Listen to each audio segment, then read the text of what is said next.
One, business recovery funds to enable small businesses to access low capital to recover. Later, we may talk about that as well. Two, immune funding to provide seed capital for special interest enterprising groups. Three, UDB capitalization and other financing schemes such as the agricultural facility. Four, strengthening private sector institutional and organizational capacity by focusing on the establishment of functional business development support services as regionally. The government will also fast-track the approval of the financial sector development strategy by to ensure a sound and integrated financial sector. This aims at increasing formal savings to 53% of GDP and the percentage of others using formal financial services to 80% by 2025, with 29% of female inclusion, 89% inclusion of youth, and the 77% of rural others. The legal and the regulatory framework will be strengthened through the implementation of 1. The National Payment System Act, which provides for establishment of the national payment switch to reduce the cost of financial transfers. 2. The amendment of the Microfinance Deposit-Taking Institutions 2003. And 3. The National Strategy for combating money laundering and the financing of terrorism and the proliferation.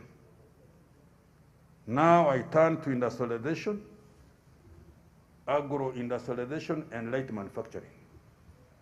The focus will be on sustaining the resilience of agriculture along the value chain, agro-processing, and support to light manufacturing by doing the following. 1. Expand storage and processing capacity for agricultural commodities within the 18 zones of this country. 2. Provide funds for private sector equity investment through UDC to be invested in key commodity agro-processing value chains. 3. Support industries that use locally sourced raw materials to produce most of the goods that we import. I repeat this one. Support industries that use locally sourced raw materials to produce most of the goods that we are importing today. 4. Capitalization of Uganda Development Bank to provide affordable and long-term capital at lower interest rates to agriculture, agro-processing, and manufacturing. 5. Develop the iron and steel industry to reduce the cost of construction. 4. Government investment in and support private sector industries with untapped export potential, particularly in agro-industry and light manufacturing. And 7. Continue with our policy of attracting foreign direct investment through the implementation of the new investment code of 2019. And 8. Strengthen standards for quality assurance to improve access of Uganda's exports to regional and international markets. Now I turn to the way of enhancing the well-being of our people. The government has taken steps to procure vaccines, expand hospital capacity through the recruitment of additional staff and volunteers to assist with the management of the pandemic, expanding high dependency units and intensive care units to 3,100 and 218 respectively. Still lacking, still little, but we are moving. And increasing the number of standard hospital beds by 475. These efforts will continue, as I've said. The immediate priority of the government during financial 22-23 will be to mitigate the COVID-19 COVID-19 impact while also obtaining value for money for the resources dedicated to combating the pandemic through the following. 1, country-wide vaccination to mitigate the COVID-19 impact. 2, maintaining resources in the budget for increasing the capacity for other communicable and non-communicable diseases. 3, fast-tracking the national health insurance policy, including the national ambulance systems to reduce the cost of service on the government. 4, sustainably bringing back education to normality and attaining pre-COVID-19 levels of access to education. You have heard we are now in serious talks regarding when we can reopen schools. Now, improving maintenance, availability, and affordability of productive infrastructure. Achievements have been made towards increasing coverage of road transport infrastructure. Let me repeat. Achievements have been made towards increasing coverage of road transport infrastructure.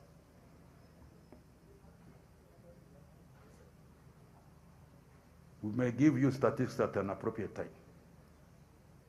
However, to get more value for money, the focus will be on increasing maintenance and undertaking preparatory activities for new constructions in the future as the economy recovers. Further investment in intermodal transportation in rail and water will also be key in connecting productive areas to the market. Given this context, the focus of this program will be to maintain a good road network system, complete existing contracts, undertake studies and acquire infrastructure corridors for future investments. The COVID-19 has amplified the need for digital transformation. I have said that one already. Yet the cost of internet is still high. This is especially because the pandemic affected the usual and the physical way of doing things and running businesses. The focus of the program will therefore be on 1, implementing last mile connectivity, roll out broadband infrastructure in key government service delivery units, ensuring all essential services such as schools, hospitals, post offices, tourism, sites, police, local government, etc. are connected. 2, supporting the development and commercialization of the local ICT products and build a critical mass of talent to develop applications and services. 3, supporting the rollout of e-services such as e-extension, e-education, e-health, as well as remote collaboration solutions to digitally transform public service delivery, particularly considering the COVID troubles that we are going through. 4, provide digital literacy training to SMEs and communities to create awareness about ICTs and empower them in the use of ICT products and services. Harnessing opportunities under minerals, petroleum, and tourism. Mineral exploitation and development are critical for Uganda's industrialization process. Investing in mineral development lowers the cost of production, increases the return on investment, and boosts the supply of locally manufactured products like cement, iron, and steel, and fertilizers. Considering dwindling tax revenues due to COVID-19, this program prioritizes investment for import replacement, export promotion, and improvement in domestic resource-based royalties. Because of this, the focus for this program is towards maintaining existing investments in exploration and qualification for steel and minerals in Karamoja, as well as incentives for import replacement of iron and steel. The oil and the gas industry has the potential to transform Uganda's economy. with no doubt. Sustainable development of petroleum resources enhances the value addition to oil and gas resources as one of the key growth opportunities. It also facilitates resource-based industrialization agenda through the exploitation of available oil resources. This contributes to exports, employment, and improved quality of life. If well utilized, sustainable exploitation of oil resources provides resources that can leverage investments in other sectors of the economy and lead to increased households' income. The focus of this program will be towards faster tracking completion of the East African crude oil pipeline and refined products pipeline, establishment of the National Petroleum Data Repository, undertaking the preparatory process for establishing a robust petrochemical industry, and finally, capitalization of the company which is designated to handle our resources, our financial resources from the oil, which we call UNOC, Uganda National Oil Company. Under tourism, the following intervention will be prioritized. 1, sustaining upstream investment in ongoing product development and tourism-related infrastructure like roads, electricity, internet, security, etc. 2, increasing access to the recovery financing, which we have already talked about. 3, intensification of domestic tourism. Intensification of domestic tourism. Travel around your country and enjoy yourselves and see what God gave us. Public sector effectiveness and efficiency. Public sector effectiveness and efficiency will be improved through the following measures. 1, continued rationalization of government. The process has already commenced with the transfer of REA to the Ministry of Energy and the solution of the Ministry of Science and Technology. So we have started rationalization.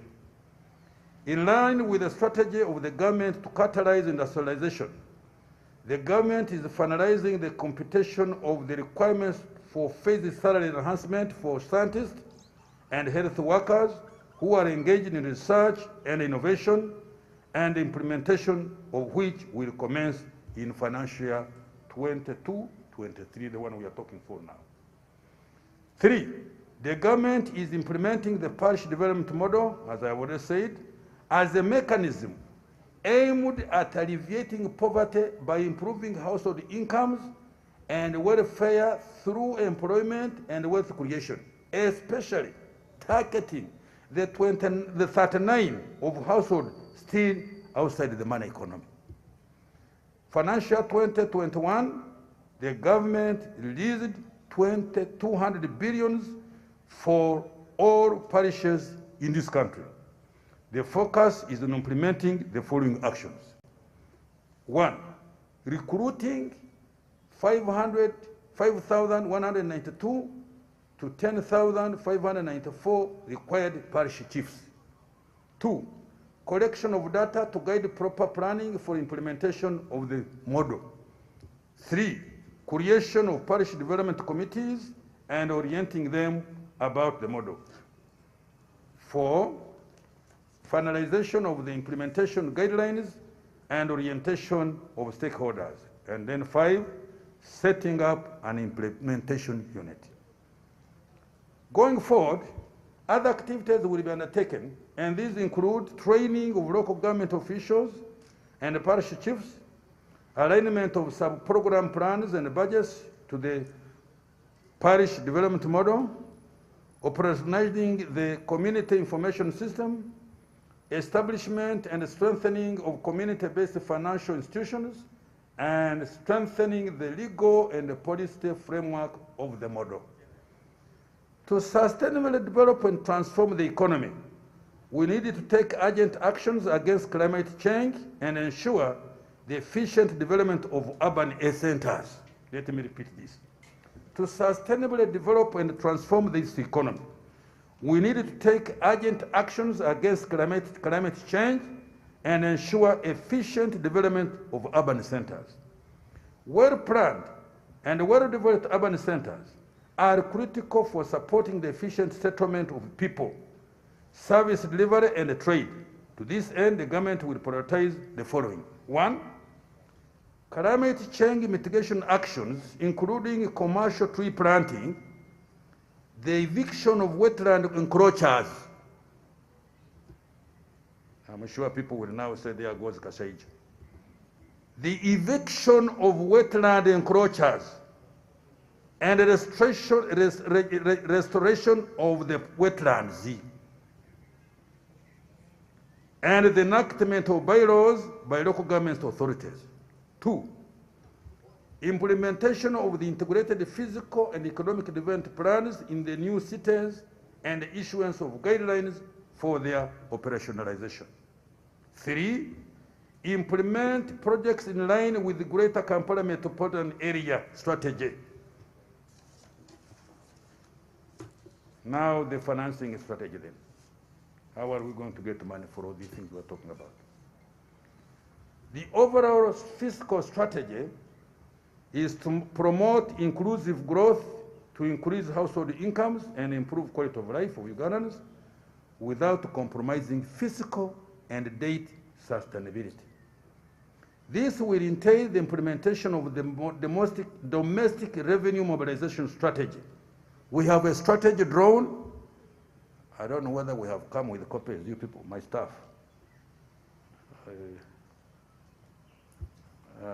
Mugunga, do we at least have a copy of the strategy, the revenue?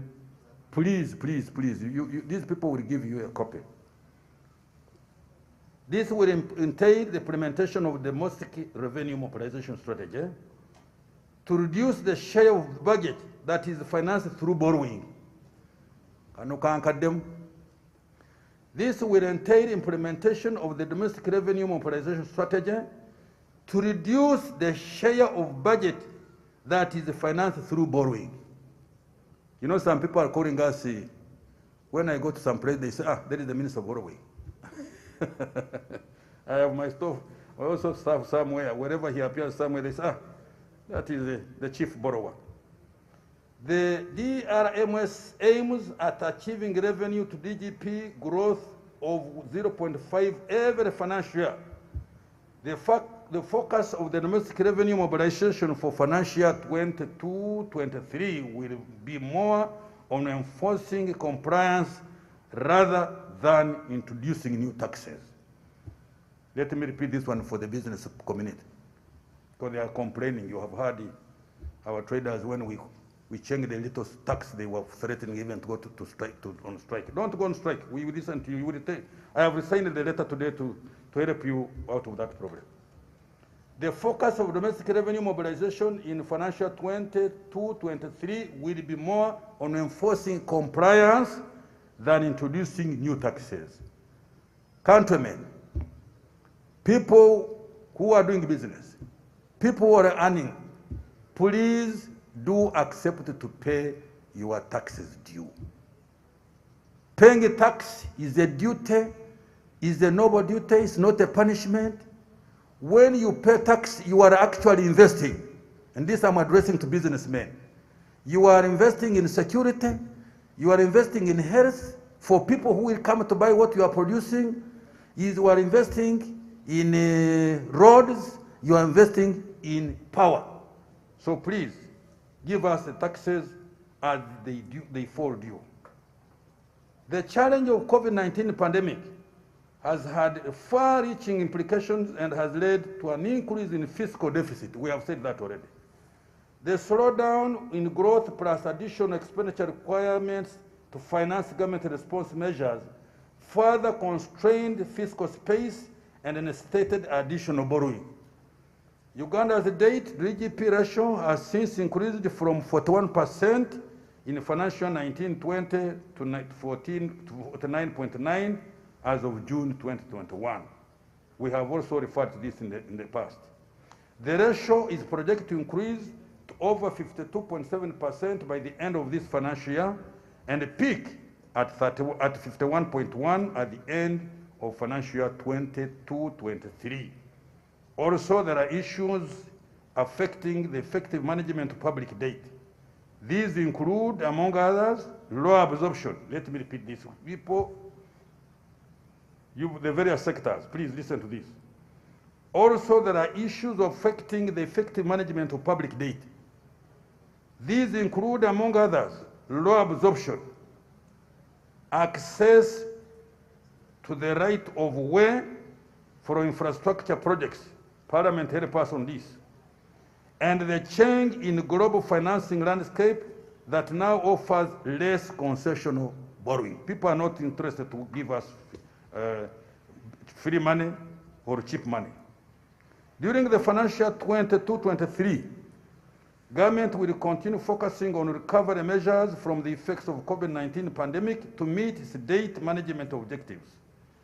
External financing will be driven by disbursements and new financing in the form of concessional, semi-concessional, and non-concessional, that is commercial sources. There will be continued engagement with our development partners to provide grant financing for social projects. Domestic borrowing will majorly be in the form of long-dated instruments aimed at reducing the financing risks in the public debt portfolio. The government will continue to borrow largely on favorable terms and restrict borrowing for project expenditure that are likely to enhance productivity and are critical for economic recovery. In addition, the government will consider sequencing projects and expenditures that can be postponed without causing damage to the economy until the economy recovers from the effects of COVID. We agreed that there should be no more traveling. We have taken away that money, as you know, conferences, seminars. Now that we have got this new system of doing things, that's what we should go with. Risks to the financial 22-23 budget strategy. The proposed budget strategy that I have elaborated today can only be implemented if the following potential risks are mitigated. There is a plus and a minus. There are potential risks. One, worsening of the COVID-19 pandemic through successive waves will cause further disruption of business activities and place additional pressure on the health system. We pray that what we are hearing, that there are other waves coming, we hope the Almighty God will help us and control them. Two, failure to collect domestic revenues as planned, especially because of the ongoing effects of COVID-19 pandemic. Three, institutional weaknesses in budget implementation with numerous requests for supplementary funding. Banang, supplementary funding. Supplementary funding.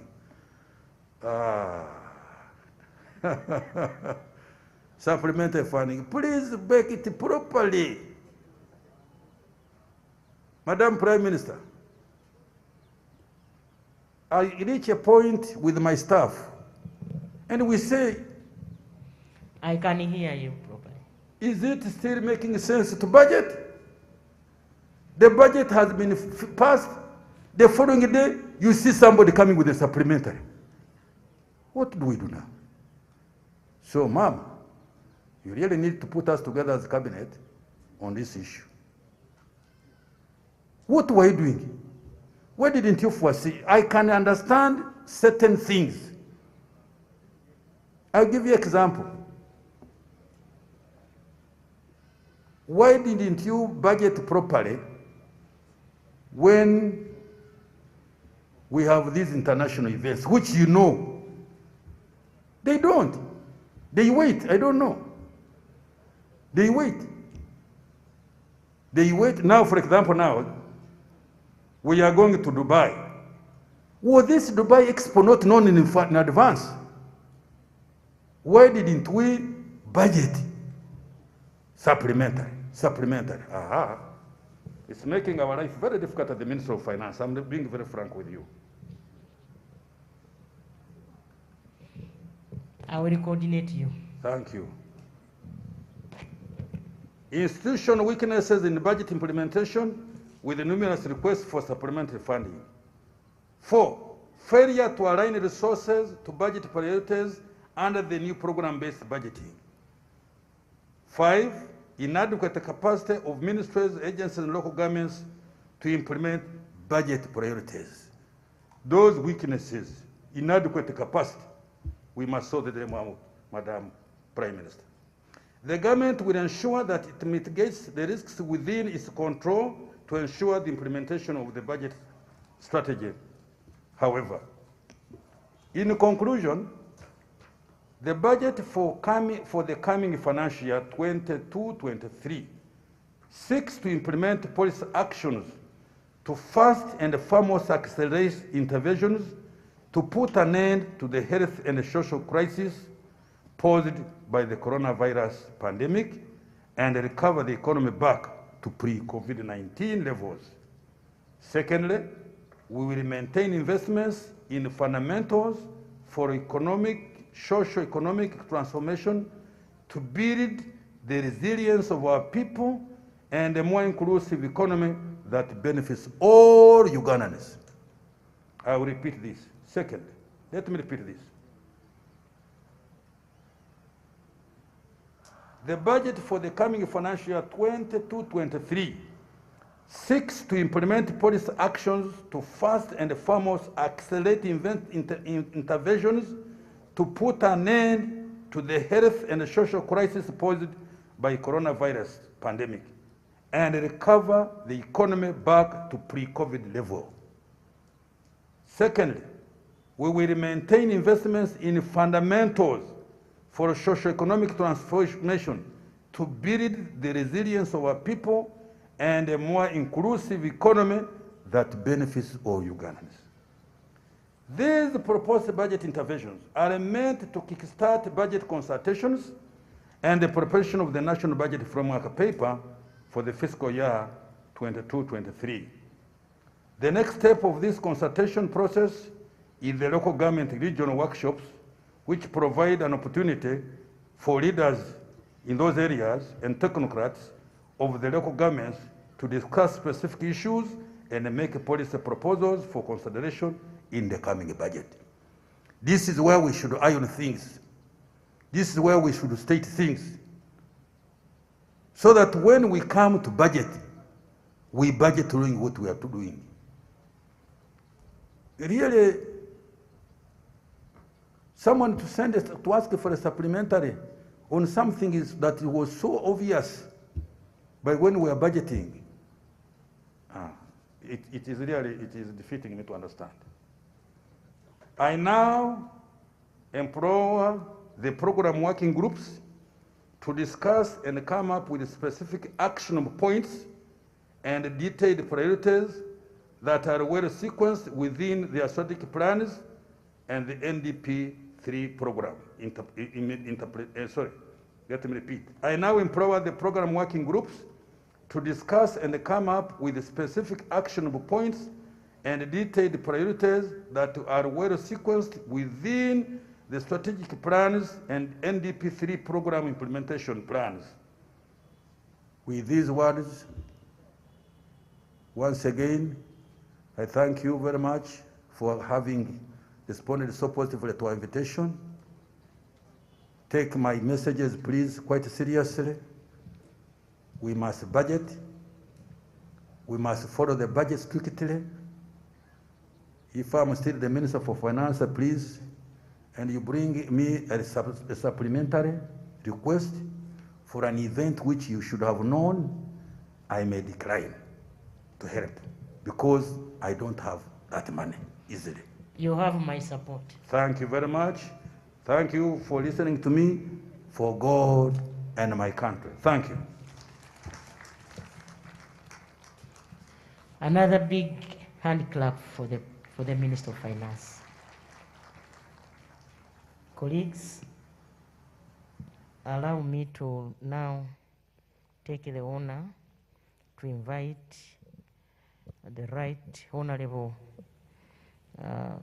Chief Justice, the Right Honorable Alphonse Winyidoro, to come and take us through the role of the judiciary in national development. Thank you so much. A big hand clap. He has accepted to come. Right Honorable Prime Minister, as the Chief Justice makes his way, allow me to announce that the rooms of convenience are at the back of this shelter where we are, just in case we need to use them. At the back, that's where our rooms of convenience are located. Thank you very much.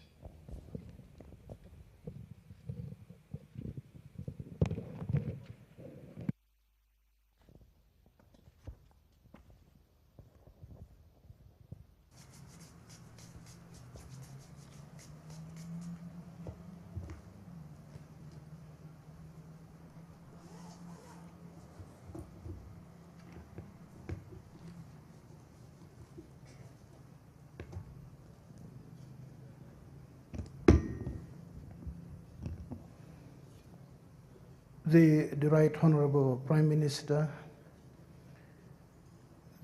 our host, the Minister of Finance, other cabinet ministers, our donor partners, other members of the diplomatic corps here present, members of parliament here present, and fellow participants. Right Honorable Prime Minister, I was greatly appreciative when I got the invitation from our host, the Minister of Finance, asking me to participate in today's very important consultative meeting. In my letter,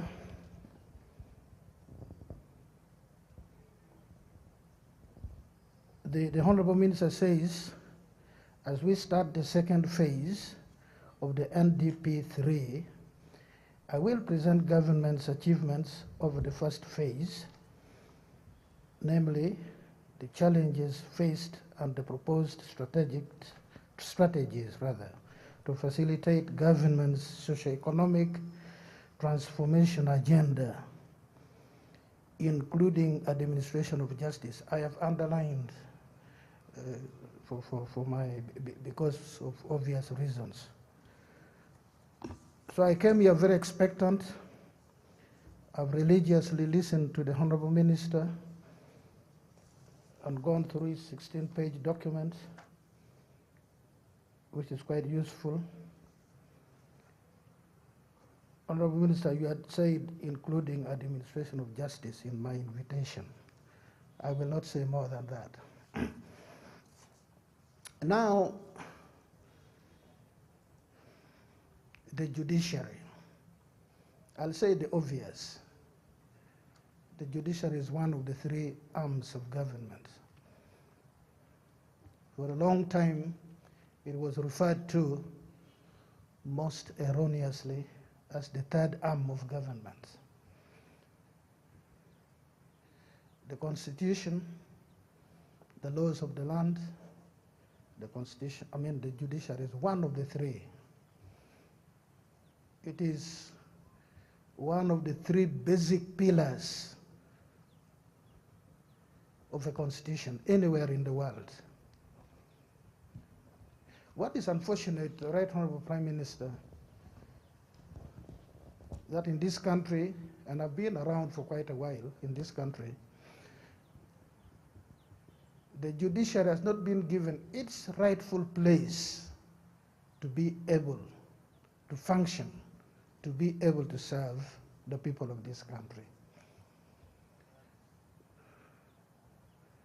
For a long time, the judiciary was made to do with 0.4%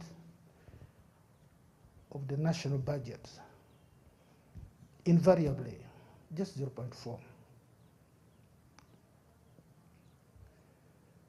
The judiciary operates at 37% human resource capacity. And because of this, there are many places, not just one or two, a number of places in this country, Right Honorable Prime Minister, Honorable Minister of Finance, where the nearest functional court, grade 1 magistrate, to the people we are here to serve is like the distance between Kampala and Jinja, 80 kilometers. Many places in this country. I see Honorable Henry Okello Oryem here. The constituency he served for a number of years. It's a place called Orom. The nearest magisterial court is in Kitgum town, and that is some 70 kilometers. The district which the Chief Justice comes from, there are many places. It is an area which is 4,000 square kilometers, Right Honorable Prime Minister. There's one magistrate. Many places where the litigant has to travel over 70 kilometers to come and be served with one magistrate. We've made our case for the need for a paradigm shift in the manner we handle the judiciary. The main problem is in many of our minds, and I do not blame anyone really for it. The judiciary is there to lock up wrongdoers so that we can sleep at night, so that we can do our other activities without worrying. Let me use the occasion of this forum to say that is the smallest role of the judiciary. The biggest role of the judiciary is socio-economic transformation of the country. Anywhere in the world. And this is where the Ugandan judiciary is being failed to perform, to make its rightful contribution for the good of this country. I have said this before because I'm summarizing, I'm just making remarks. There is a commercial division of the High Court of Uganda located in Kampala. Just one division. Among the over 20 High Court locations. It has got 6,094 cases unresolved. And I have 6 judges, judicial officers, handling, who are tasked with the responsibility to resolve these 6,094 cases. 6. If these 6 judges were to sit every day from Monday to Sunday, the whole year, they would not resolve these matters in 3 years.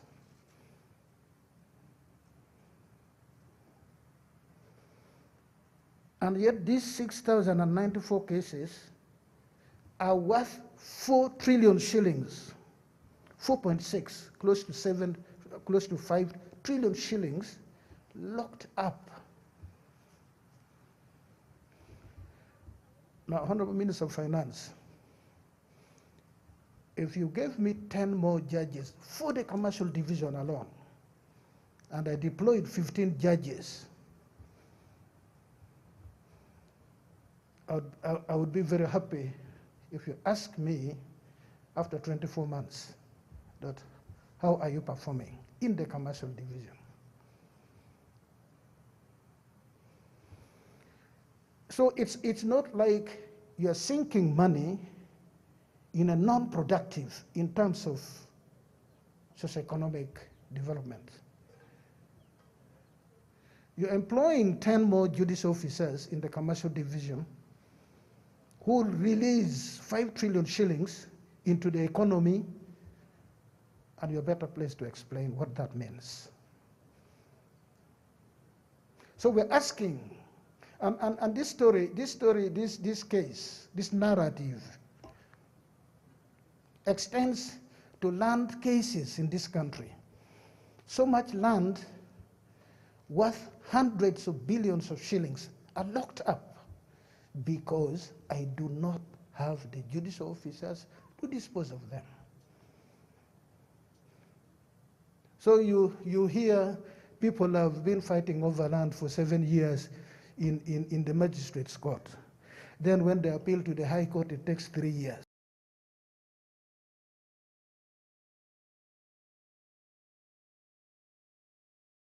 Have a number of upcountry courts of appeal, because today I have only one court of appeal. It is located in Kampala. And the person who comes from Kabong, the person who comes from Kisoro, from Bundi Bujo, from Yumbe, has to come up to Kampala. It is costly. It is devastating economically for litigants. So we've started the move to locate courts of appeal upcountry. As you are aware, Honorable Minister of Finance, we made a decision to begin with 2 courts of appeal, one south of the equator, one north of the equator. The one south of the equator, we want to locate it in Mbarara. The one north of the equator will locate it in Gulu, the traditional capital of northern Uganda. And we've asked these 2 city governments to contribute land. We do not have the money. You've not given me money to buy land. And I report, Right Honorable Prime Minister, the 2 cities have allocated land to the judiciary for the construction of the courts of appeal. We are now tasking government to make provision for the construction of those 2 courts of appeal to serve our people, so that Kampala will serve the central and east for the time being. And then Mbarara will serve the west and southwest, and Gulu will serve the greater north. And then subsequent to that, we will have one in Bale, we'll have one in Jinja, we'll have one in Mubende, Masaka, Fort Portal, so that we truly afford our people access to justice. Government has done very well in provision of safe water, provision of health centers, from Health Center 2 to Health Center 4. The missing link is the judiciary. The moment we accept and have a paradigm shift, we can do this, and we do it knowing very well that the judiciary will pay into the national coffers, into the economy, for the investment the government is going to put in the judiciary. It's not about locking up criminals. It's about real socioeconomic development contribution by this great institution. The areas which we seek the intervention of government after the human resource development, enhancement of high court judges, enhancement of magisterial positions, Court of Appeal, and then the Supreme Court. If we achieve this, then the judiciary will be a robust institution that plays its part in the development of this country. Of course, it comes with, which I see you've captured in, I see you've captured in the strategic presentation you've made, enhancement of information and communication technology. We always talk of backlog. In our country, Right Honorable Prime Minister, if a case takes 2 years in court, we say it is backlog, meaning it has stayed more than the period it should have stayed. I am ashamed to speak about 2 years. 2 years in court? My predecessor was in Malaysia. At the time, Uganda was 40 million people, and Malaysia was 30 million people. And when we were boasting of 2 years, the Chief Justice of Malaysia said, 2 years? For us in Malaysia, it is 8 months. If a case has taken more than 8 months in court from the date of filing, you must explain to the Chief Justice why that is so. In writing, you, the judicial officer in charge of that court. So my Chief Justice asked, how do you do it? He said, oh, for a population of 30 million people, I have 150 High Court judges. My magistrates are in thousands. And then the appellate justices. So all that I'm saying is, if I have the 150 High Court judges, and you've been pestering me to create more divisions, environment and infrastructure, which, Right Honorable Prime Minister, I am willing to do, but there'll have to be a trade-off. You'll have to give me judicial officers specifically, not from the one I have, who are already insufficient anyway. You will have to accept to recruit the number of judicial officers whom I will deploy in that division. I'll be most willing. Actually, I will put one in the north, in the south, southwest and west, central here, and in the east. That I'm willing to do, but on condition, but not from the stock I have, which is only 37%. Then and only then will I know that we are moving together on the right paradigm now, on the role of the judiciary. So my personal target for the period that I will be Chief Justice of Uganda, if at the end of my tenure,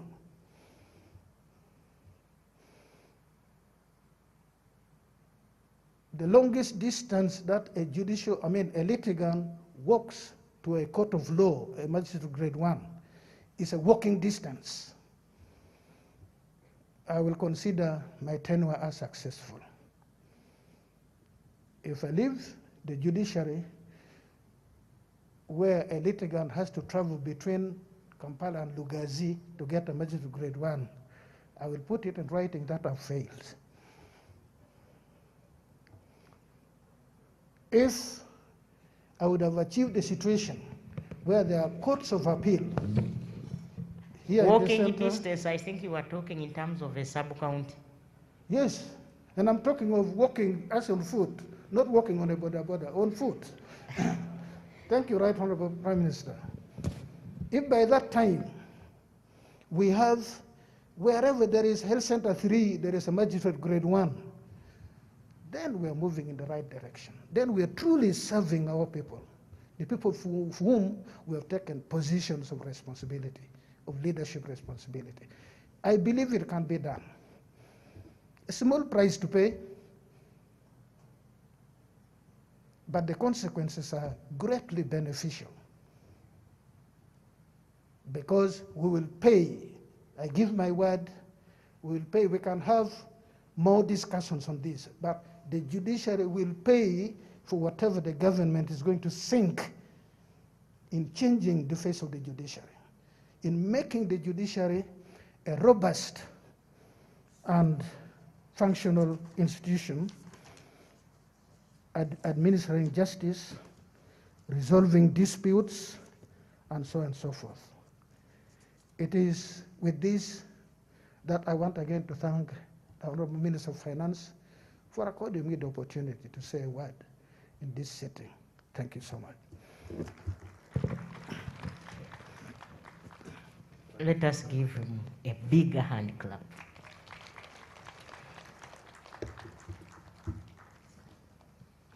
Yes, he wants a magistrate at every sub-county, grade 1 magistrate.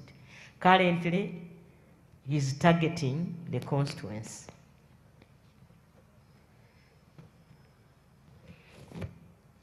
Let us achieve the constituents first. then we shall go to the sub-counties. Colleagues, the Right Honorable Chief Justice, the Right Honorable Third Deputy Prime Minister, Honorable Ministers, allow me now to get a statement by the local development partners group represented by Mukani Kariuki, our country director, World Bank. Thank you so much for coming, Madam. Let us welcome her. She's not yet. Oh, you are here. Yes. Right Honorable Prime Minister, as Mrs. Kariuki moves to the podium, we have a community that is participating in this event, which is online. And we request that those who speak try to get closer to the microphone so that they are able to hear us. We'll also ask our tech people to enhance the sound. With your permission, Right Honorable Prime Minister, given the fact that you're health conscious, may I request, with your permission, that we stand up just to stretch. Briefly. Briefly, just to stand up and stretch. Would you want to turn and face the opposite direction, maybe at the back? And we stretch a bit. I wish I had come with my sports attires. I would show them what I am made of. And Honorable Right Honorable, we know how passionate you are. That's why we are doing this. I would have shown them what I'm made of. I think at an appropriate time I will do it.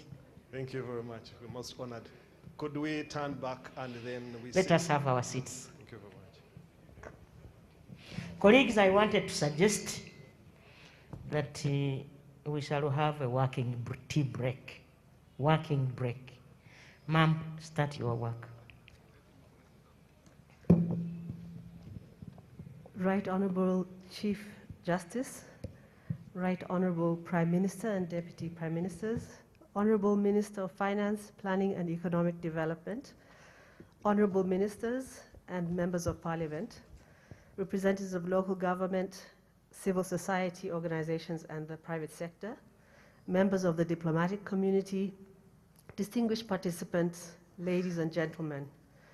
On behalf of the Local Development Partners Group, I wish to thank you, Honorable Minister of Finance, Planning and Economic Development, for inviting us today to the National Budget Conference for fiscal year 2022 to 2023. This is an important event which will set the tone for key policy and spending decisions and discussions over the next year. And as you have said, we as development partners would like to take this opportunity to strengthen our partnership and coordination efforts in sustaining and accelerating development outcomes in Uganda. As we all know, and as mentioned in the budget strategy paper, the impact of COVID-19 on the economy has been significant and has worsened social outcomes and undermined progress made in poverty reduction in recent years. We appreciate the fact that responding to the COVID-19 pandemic is costly and mobilizing additional revenues is challenging.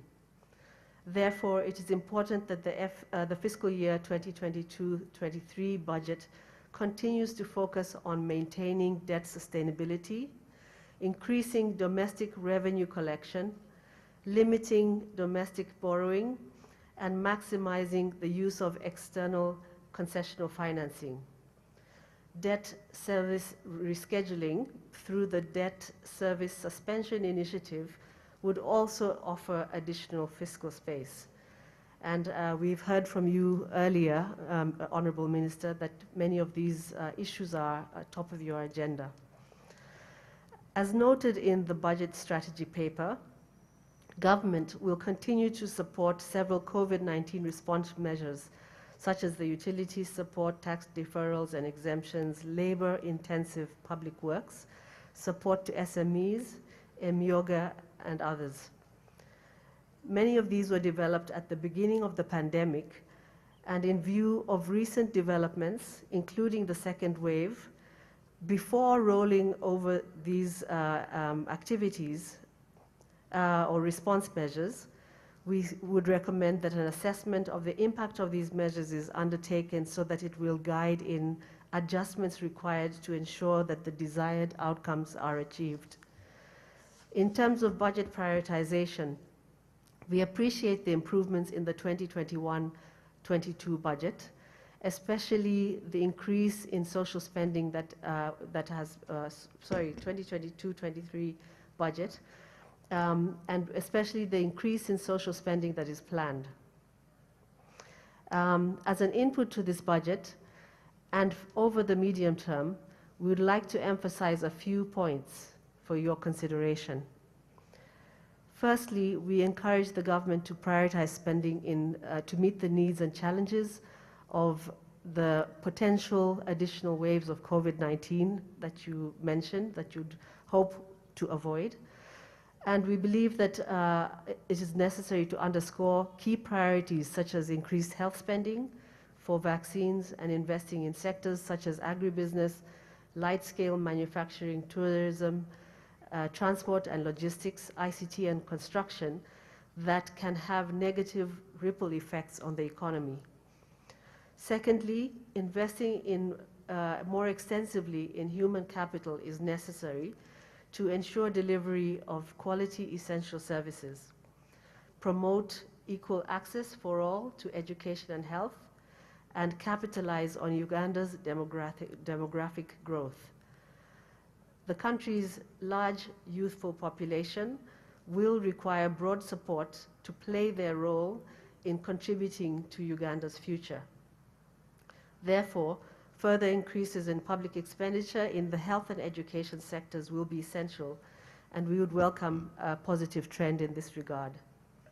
We also recognize that school reopening is high on the agenda of the government of Uganda, and note that this is linked to the vaccine rollout plan and implementation of other safety measures, all of which carry a cost implication and will need to be sufficiently catered for in the upcoming and future budgets. Thirdly, social protection is also an important mechanism for ensuring rapid COVID recovery. And this, I think, is one of the lessons that we've learned from global experience. Addressing rising poverty, inequality, and vulnerability, as well as fostering long-term economic growth, can be supported through social protection measures. Given the impact of COVID-19 on people's livelihoods, we recommend the expansion of the scope of social protection interventions to support more vulnerable households in rural and urban areas, and improving targeting through establishment of a social registry that can easily be used to identify those who are most vulnerable and in need of support. Fourthly, investing more in the agriculture sector has immense potential to reduce poverty and drive industrialization. Therefore, investments that focus on increasing productivity, addressing vulnerability to climate change and other shocks, and enabling growth along with the full agricultural value chain, or along the full agricultural value chain, are key.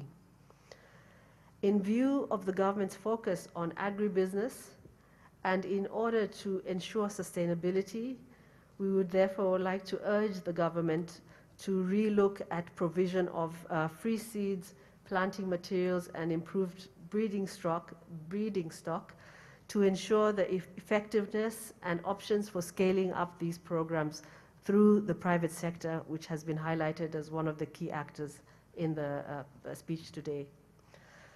Fifthly, in terms of road maintenance, we also commend the provision of an additional 200 billion shillings towards road maintenance. However, this is not sufficient given the backlog, and therefore more adequate resources will be required to ensure that the critical road network is attended to and avoid the potential of Uganda losing up to 10% per annum of its road assets due to poor road maintenance. Sixth, on funding to local governments, we appreciate government commitment towards improving funding, especially for health and education for local governments. However, more would need to be done to enable them to invest in and run basic services. We therefore encourage government to increase funding for other local government services, such as water, agriculture, and rural roads, as well as supporting local governments to raise their own revenues through the local government revenue mobilization strategy. Furthermore, the ongoing discussions around the integrated national financing framework provide a platform to engage further on how to build self-reliant local governments. In this regard, and with respect to revenue mobilization, the budget strategy may need to more clearly identify the links to the DRMS that the Minister spoke about today, Domestic Revenue Mobilization Strategy, both with respect to implementation and sources of financing. However, we note that the need to raise more revenue will also need to be balanced with attention to the distributional impacts of taxes on households, businesses, and the economy at large. So if I may take this opportunity to highlight one overarching issue, I think that the Minister I spoke quite extensively on. It's the credibility of the budget and looking to try to find ways to reduce the undermining of the budget by supplementary budgets and the continued growth of arrears. We therefore acknowledge the Auditor General's recommendation to progressively expand financing to the contingency fund and use it to insulate vital programs from budget cuts. Additional steps should also be taken to ensure that MDAs and LGs, local governments, effectively budget for known expenditures to minimize supplementary requests during budget execution. We're pleased to note, therefore, that the government has developed a domestic arrears strategy which should help to deal with the problems of arrears going forward. Indeed, introducing effective commitment controls and related enforcement actions are key measures for minimizing the future growth of arrears. Honorable Minister, let me conclude by once again thanking you on behalf of the local development partners for inviting us to participate in this important conference. We wish you successful deliberations in designing a budget which both addresses the impacts on COVID-19 on the economy and the people of Uganda, and also addresses the NDP 3 objectives of job creation and prosperity. We look forward to further discussions on how we, the development partners, can best engage to support sustainable and inclusive growth in Uganda. I thank you. A big hand clap. Thank you so much. Thank you so much. Colleagues, I wanted us to have a working break tea, but in the interest of our security, I am breaking off for just 15 minutes. Let us go and have a cup of tea in 15 minutes and then come back.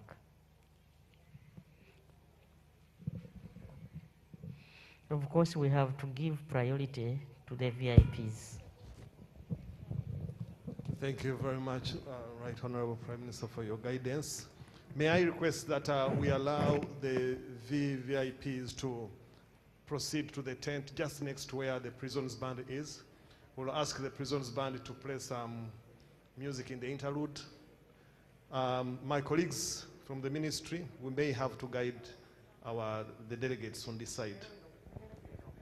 It's going to be a quick self-service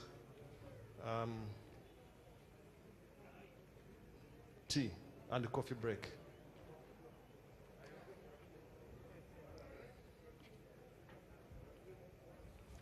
Prisons band.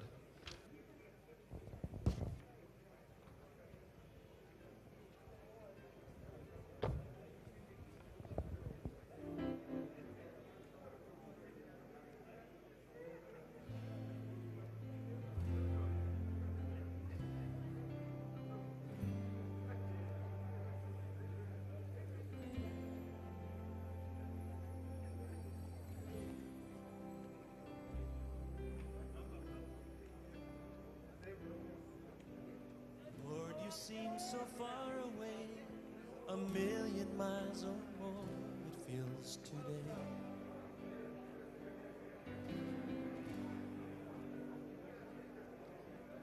Though I haven't lost my faith, I must confess right now that it's hard for me to pray. But I don't know what to say, and I don't know where to start. But as you give the grace, with all that's in my heart, I will sing, yes, I will pray. Even in my darkest hour, through the sorrow and the pain, I will sing, I will pray. Lift my hands to honor you, because your word is true, I will sing.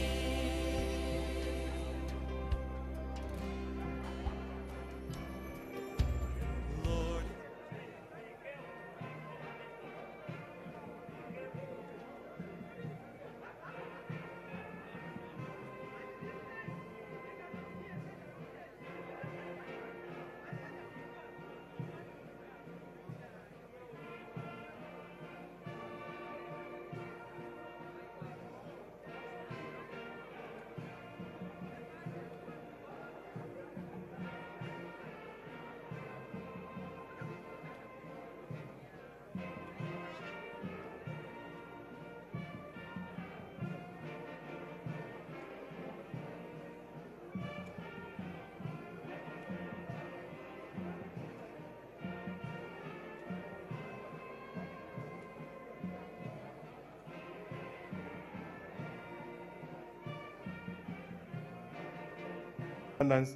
without compromising the fiscal and debt sustainability.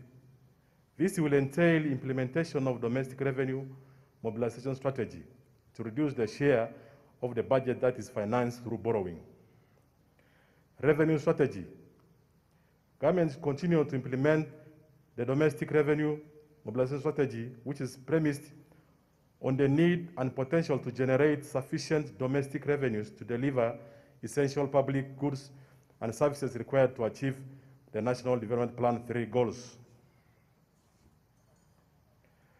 Key ULGA response issues.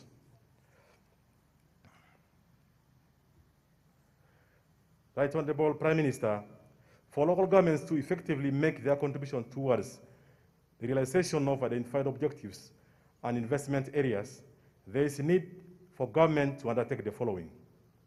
1, to remain committed to the suspension on creation of new administrative units so as to manage or reduce administrative costs and increasing the current expenditure in favor of an increase in the development budget allocation to local governments, cities inclusive. 2, commit to increase the national budget allocation to local service delivery to a minimum of that 8%. And this is achievable by decentralizing all funds retained in projects directly implemented by central government MDS.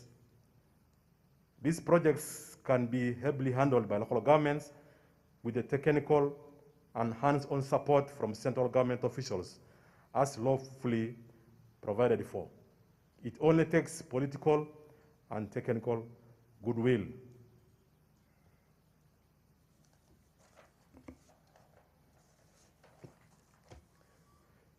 So there's need to enact local government financing law to protect their share allocation to local governments, protect it from arbitrary cuts, and that equally opens up local government funding to alternative financing options, like capital market access, as well as corporate bonds and pool financing mechanisms.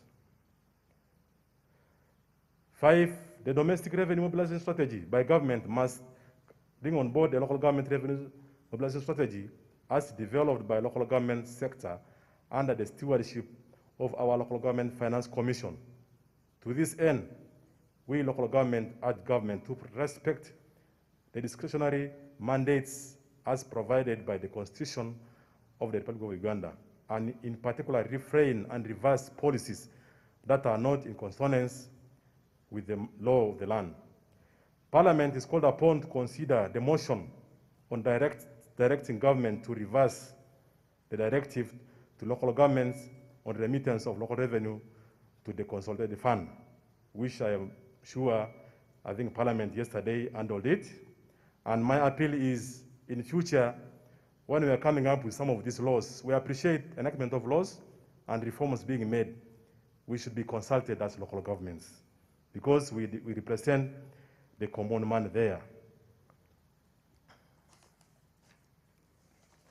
6, there is need to invest in learning and operationalization of the local economic development policy as the 6th pillar of decentralization beyond the current limitations to agro-industrialization mindset.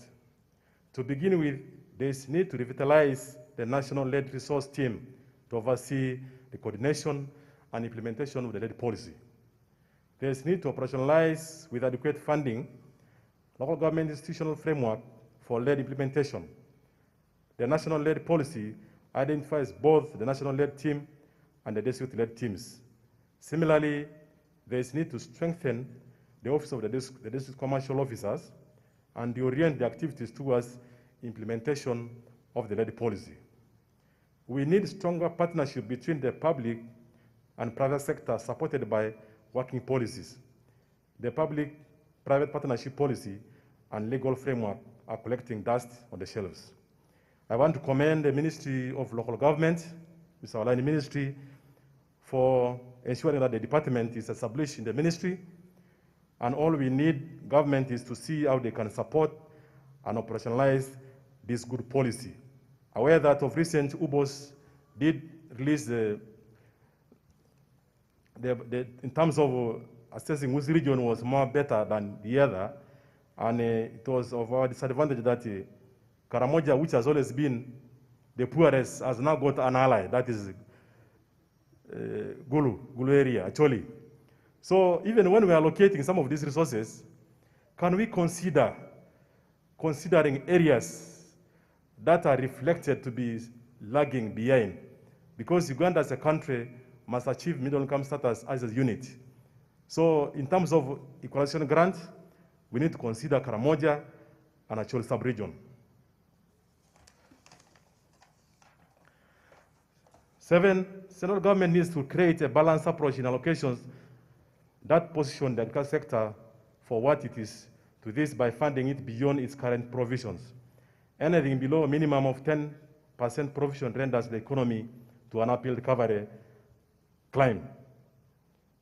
When I was young, I used to, even up to now, we used to say agriculture is the backbone of our economy.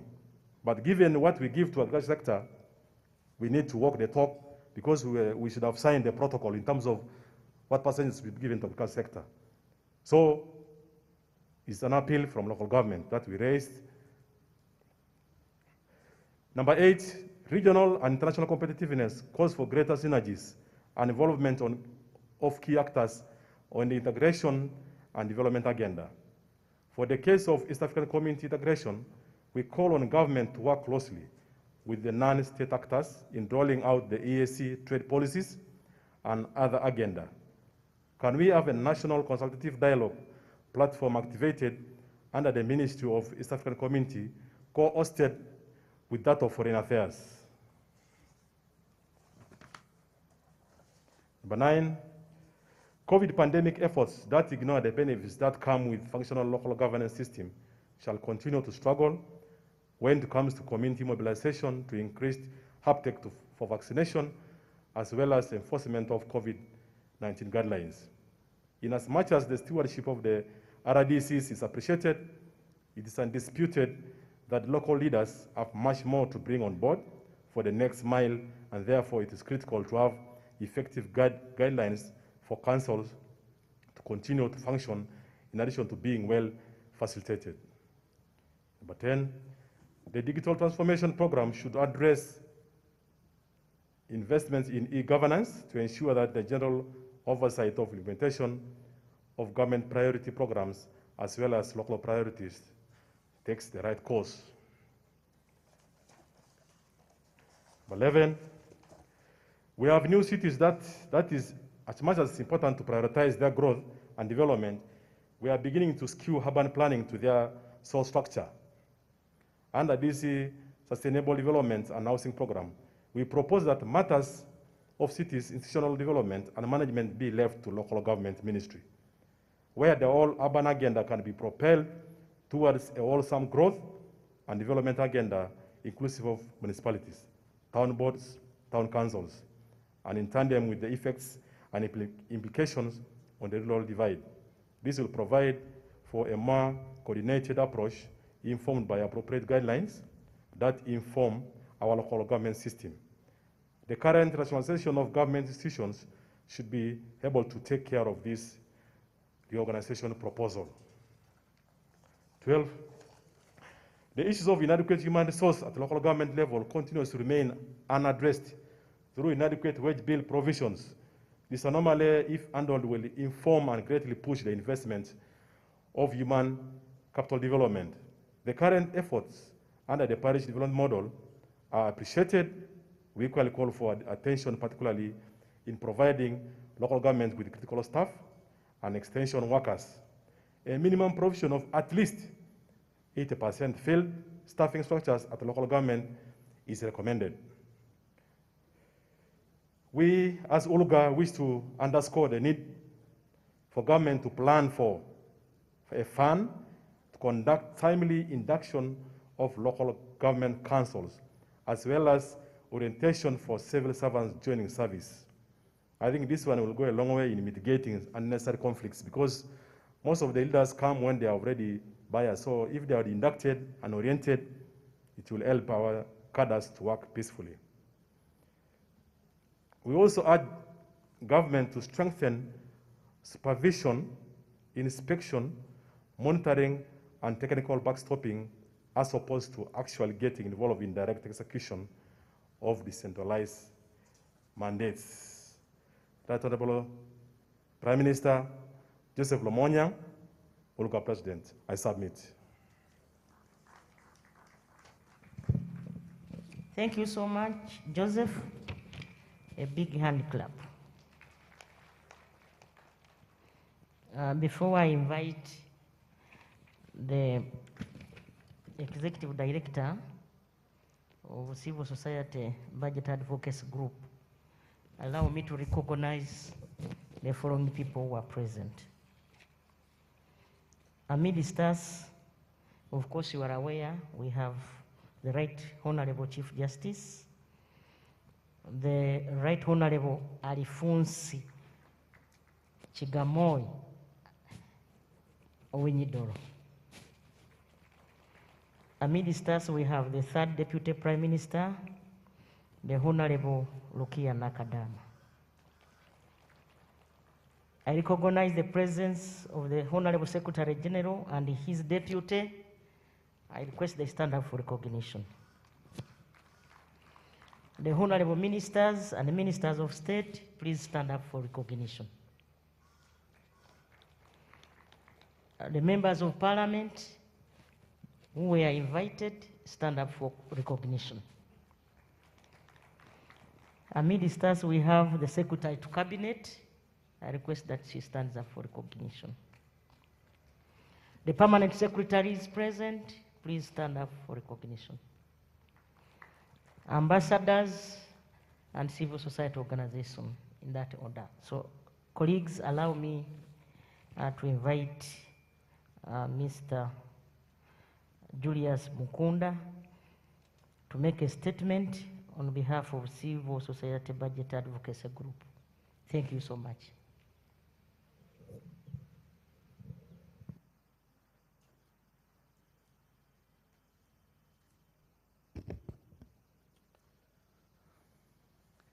My Lord, the Chief Justice, the Honorable Prime Minister, Cabinet Ministers, Honorable Members, government officials, development partners, the general public out there listening to us, ladies and gentlemen.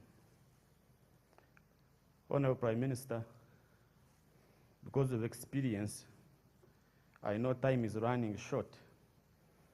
I decided to make a summary of the presentation we have, but a detailed presentation is currently being saturated.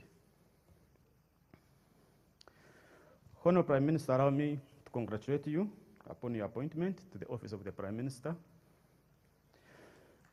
I know half of the entire population of this country is looking forward to you, but also remember that the fishermen and the women are also looking up to you, that they can also make it. Let me begin by noting that despite the challenges, there is good in us. First is that you have demonstrated through this government that when you are focused and committed, you can deliver services. And this is shown by the cash relief that you did in a short time, and you made it possible when everybody knew it was going to fail, but it happened. Why? Because you are focused and committed.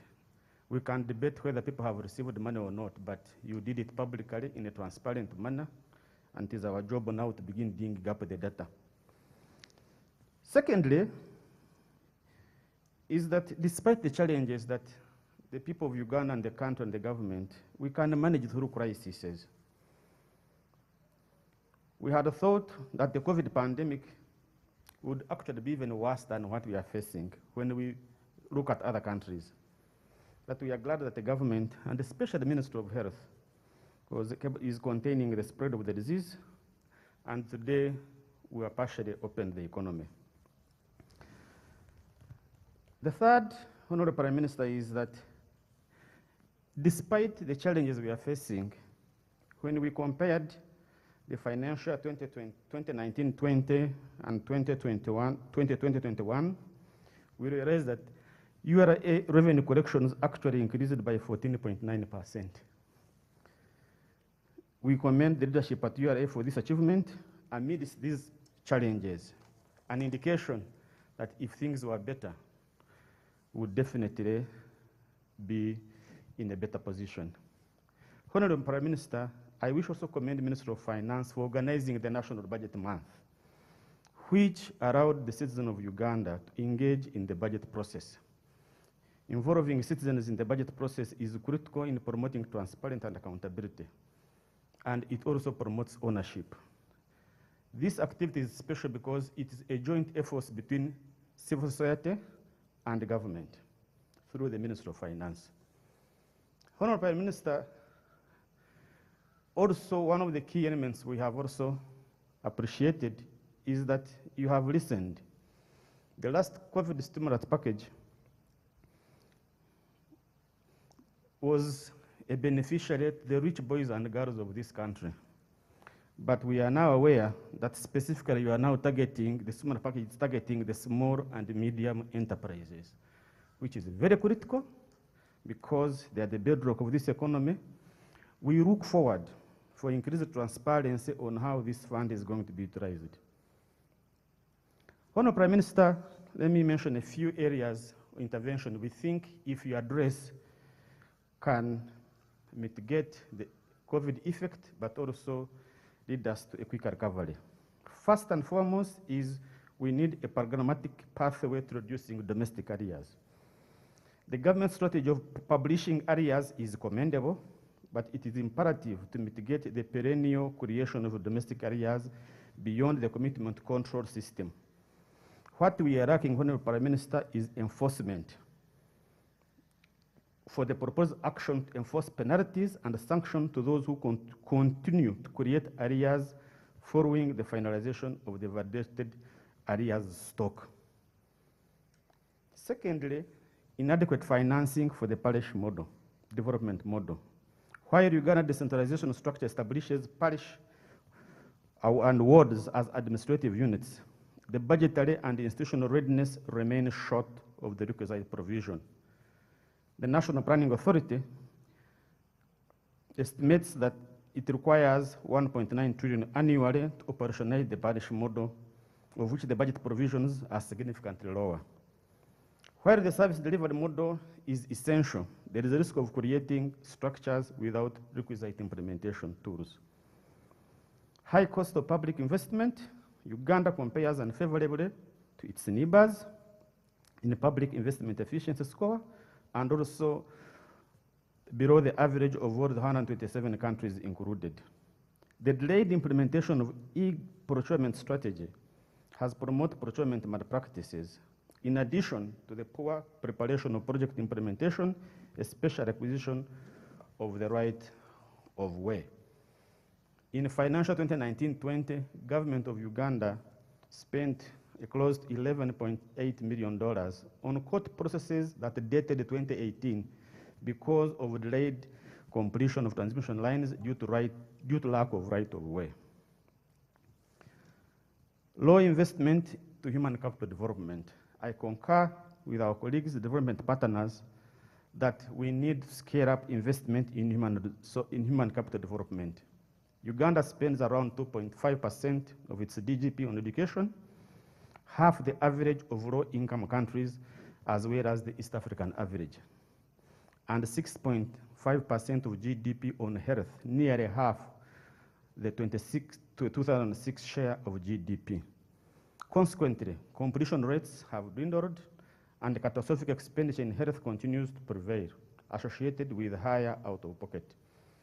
These outcomes have been worsened by COVID pandemic, with continued close of schools, that nearly 11 million students, Ugandans, are out of school. We need to upscale our investment in human capital development. Limited investment in universal social protection to alleviate poverty, inequality, and social exclusion. Honorable Prime Minister, according to 2019 State of Uganda Population Report, access to social protection remains limited, with contributory social security reaching only 15% of the workers in employment. We definitely need a stronger social protection system. Enforcing fiscal discipline. In order to achieve the results we want, we have to execute the budget according to how it is planned. Although COVID is being used as an excuse for supplementary budgeting, the practice has now been misused. The PFMA Act is clear on what a supplementary budget is: unavoidable, unabsorbable, unpredictable, or unforeseeable. But when we purchase vehicles in the middle of the financial year, when we pay salaries in the middle of financial year, when we want to do compensations under a supplementary budgetary arrangement, Honorable Prime Minister, allow me to say, this is poor planning. Another element under fiscal discipline, Madam Honorable Prime Minister, is our irregular payments. According to the Auditor General's Report 2020, a review of payroll data and IFMIS payment of 174 local governments revealed that 5 local governments had made irregular transfers worth 2.8 billion. Irregular transactions included payment to private companies that did not provide services, fictitious payment deductions, and supported transfer wage funds to general fund disguised as local government tax. These are clear mismanagement of public resources that require a very clear and urgent remedy so that we enforce fiscal discipline in the government. Inadequate coordination among MDAs. Madam Prime Minister, this is actually directed to the Office of the Prime Minister. Duplication and lack of coordination continue to be a big challenge in the government.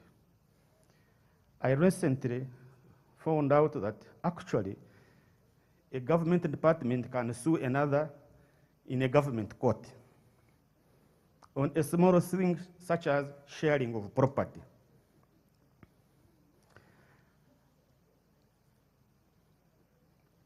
I then realized that it will be extremely difficult to clear domestic areas, because in that process, whether you win or lose, the Ministry of Finance must look for the money to pay the person who has won, and also to finance our Honorable Chief Justice to prosecute a case.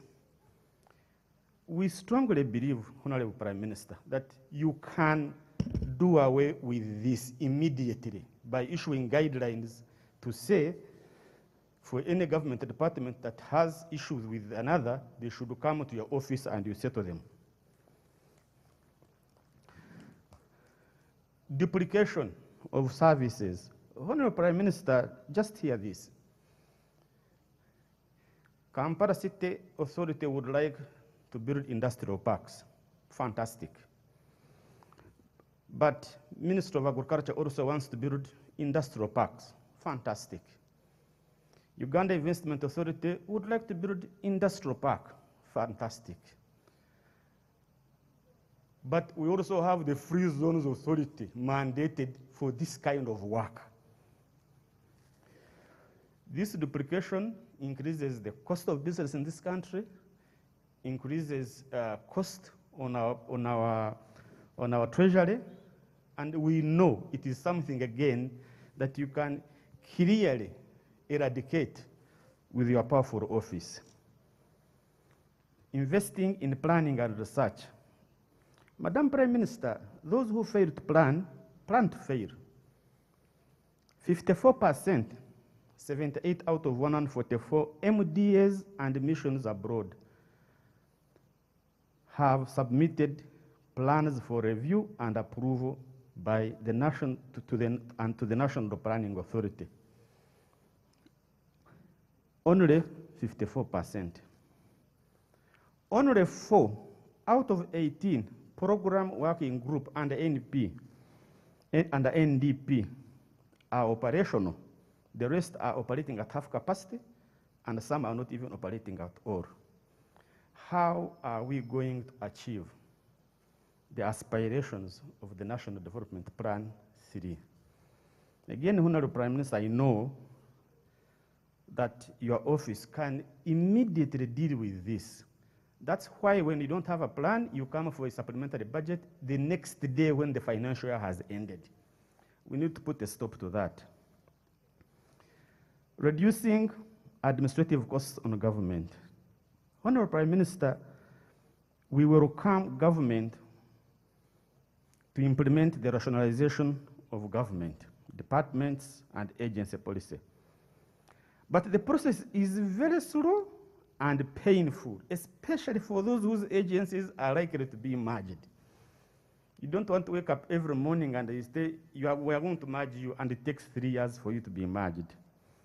We look forward for a very clear roadmap and clear guidelines on how agencies are going to be rationalized.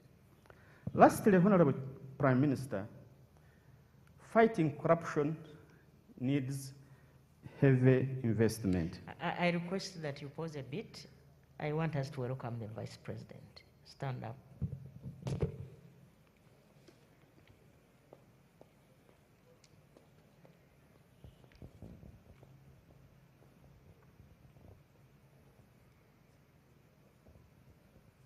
So as we pause and wait for the Right Honorable Prime Minister, the Right Honorable Chief Justice, and Prime Minister and the other delegation to receive Her Excellency the Vice President of the Republic of Uganda, I request that as she makes her way, we'll give her a round of applause.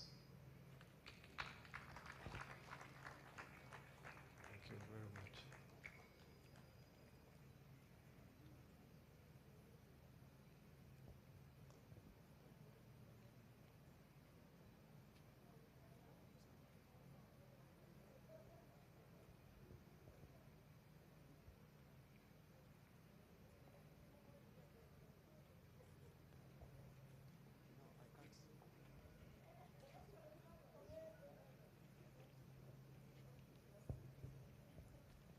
May we give a round of applause to Her Excellency, the Vice President of the Republic of Uganda.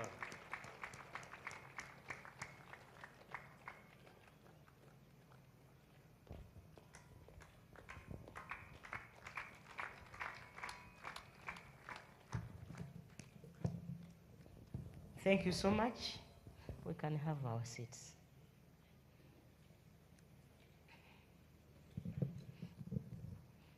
Your Excellency, the Vice President, today is the budget conference day for our country. We are trying to budget for the financial year 2022-2023. And we have gone through a number of presentations.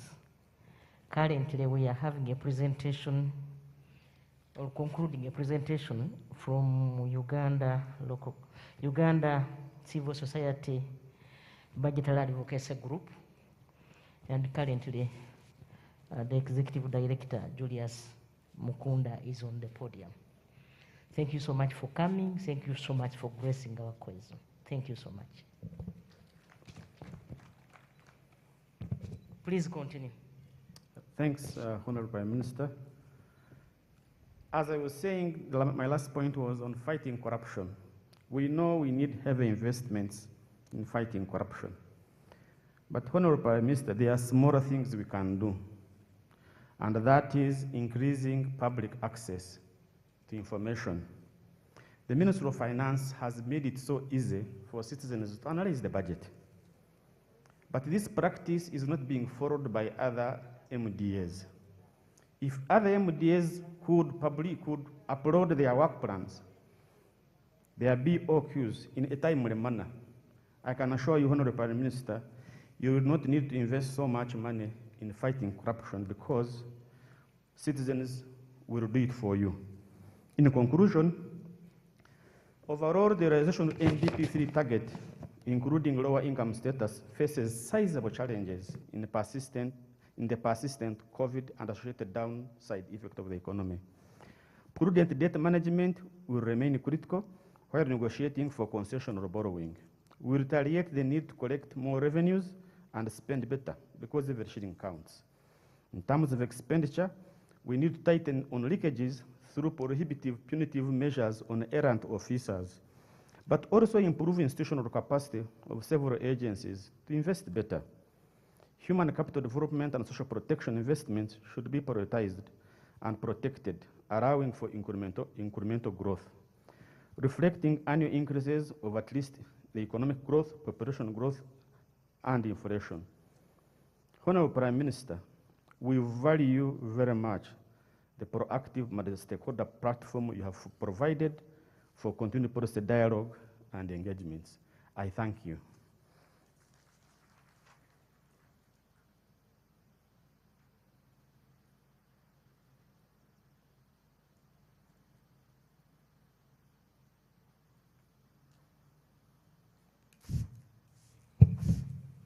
Thank you so much. Your Excellency, the Vice President, the Right Honorable Chief Justice, and all of you present, allow me to inform you that Her Excellency, the Vice President, is representing the President. And therefore, I request that we stand up and sing the national anthems since the guest of honor is here.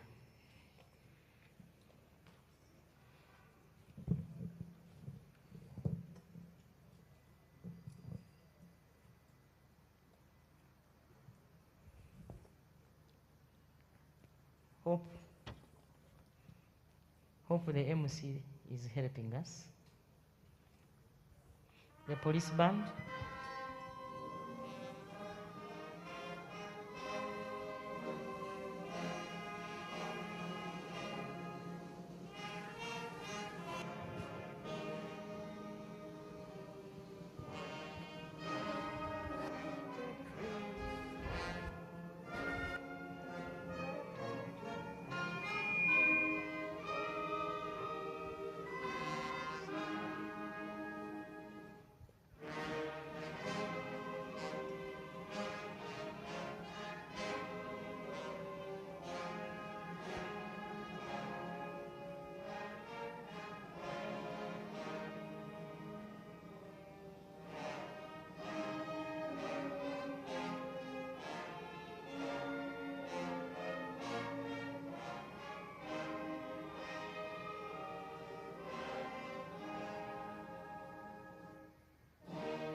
Thank you so much.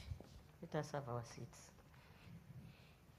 Since we already had a player, I think it is still on. Now, at this material time, ladies and gentlemen, Your Excellency, allow me to invite another presenter who is a representative from the Private Sector Foundation, their chairperson, Mr. Kisirinya Francis. Mr. Kisirinya Francis, please come forward and take us through your presentation on behalf of the Private Sector Foundation. Thank you so much.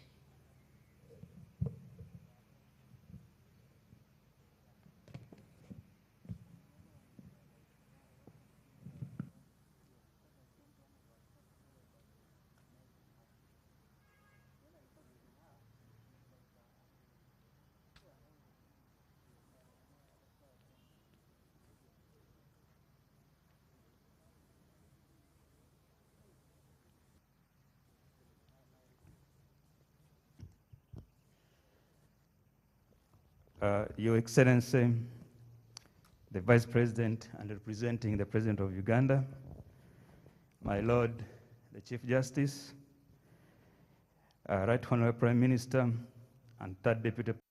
The security, but given the fact that the SAMI security scares away business activities, we request the government to seriously improve SAMI. You see, you hear the Bijambi Award, to make sure that we operate smoothly.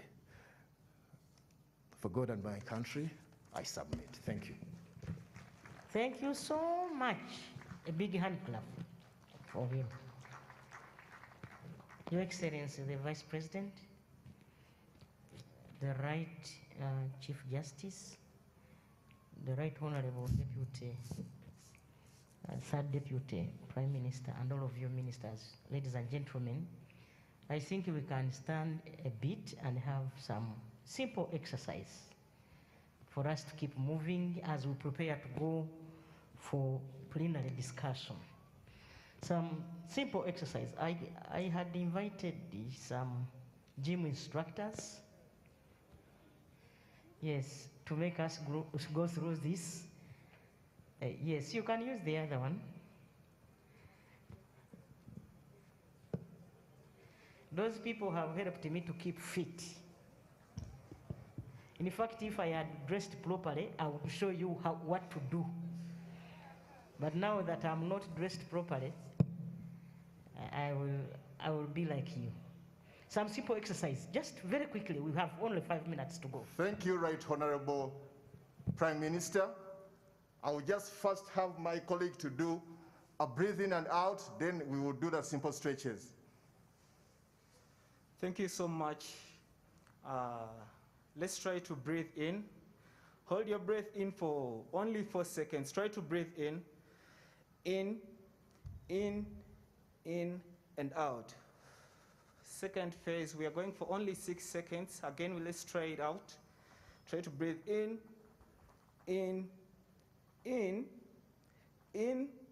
and out.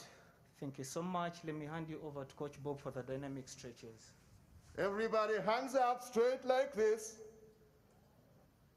We stretch like this. Thank you, Right Honorable Prime Minister, for making Uganda fit. 1, 2, 3, 4, 5, 6, 7, 8, 9, 10. Hands open like this, straight hands open. We are doing this for ourselves, okay? We go on the side. 1, 2, 3, 4, 5, 6, 7, 8, 9, and 10. Then hands we clap, continue clapping. We thank God for the gift of life. Clapping is part of exercise. 1, 2, 3, 4,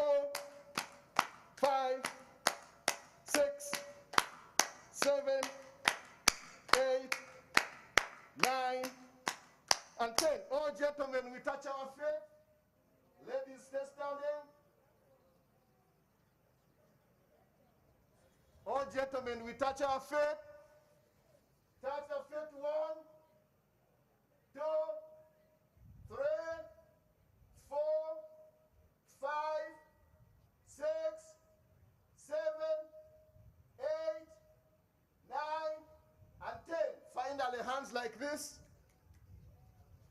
Like this. Let the effective blood circulation. You should get 5 minutes of your busy schedule every day to work on your immunity. The motto of Minister of Health says, health is wealth. And us, the exercise experts, we say, exercise equals productivity. Thank you very much. Thank you so much, Coach Bob. Coach Bob is our physical instructor at Parliament, and then Fadil is my physical instructor. Yes. Thank you so much. Now we are going for plenary. Let me request the Minister of Finance, Planning and Economic Development to take us through. I know there are those who are online and have been sending us messages. So I request our brother from the Ministry of Finance to make us go through these messages that have come from our members who are online, and then the Minister of Finance will conclude. After that, we shall invite the Vice President to close. But as of now, let us have our brother to make us go through. Right, Honorable Prime Minister, thank you very much. Delegates, we have a community of 153 online who have been following these deliberations. Not to be left out, they've sent feedback, and we would want to read a few of those highlights so that we keep them as we react to some of these comments. The first one says, economic growth is driven oftentimes by consumer spending and business investment. They are advocating for tax cuts and rebates that are used to return money to consumers and boost spending. The comment we got from Koboko, from Inginyakiza Idiri, says infrastructure spending is designed to create construction, jobs, and increase productivity, and the appeal is for the budget framers to think through that.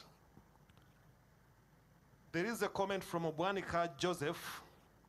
He says, Honorable Minister, there's much desire to look into local investors' challenges and get better solutions for the country's growth. There is a prayer from another online audience, says, we may need to look and seek guidance on how to handle churches. His comment is, churches are well organized than markets, and that churches enable us to surrender to God and work through progression of the country. Another comment is from, I think somebody who must have been listening to the Chief Justice keenly, says, judiciary needs more money, increased, and other government bodies that help judiciary undertake its mandate. The last comment is from a commentator who says that we don't seem to have wanted to listen from teachers, health workers, police, and the army. And they are saying the advice they are giving us is that these need to be given tax holidays, and we should also extend first-time businesses the same tax holidays. From our community online, these are the highlights of the comments. And would request that we take them, Honourable Minister, on board as we go into plenary. Yes. Before we do that, I wanted also to just raise one issue which is part of the trying to demystify big words. We've been accused as a ministry of using big words and therefore not communicating. And I was, the Chief Justice was going through the demands and other issues and issues he raised and others, I thought about the word strategy. And I said, how do we make the word strategy simpler? And then, Honorable Right Prime Minister, I remembered for those who went into the village schools, there used to be one exercise which our teachers used to tell us. It's a simple one. You have a goat, you have a boat, you have potato vines, you have matoke and other things. How do you take them across to the other bank?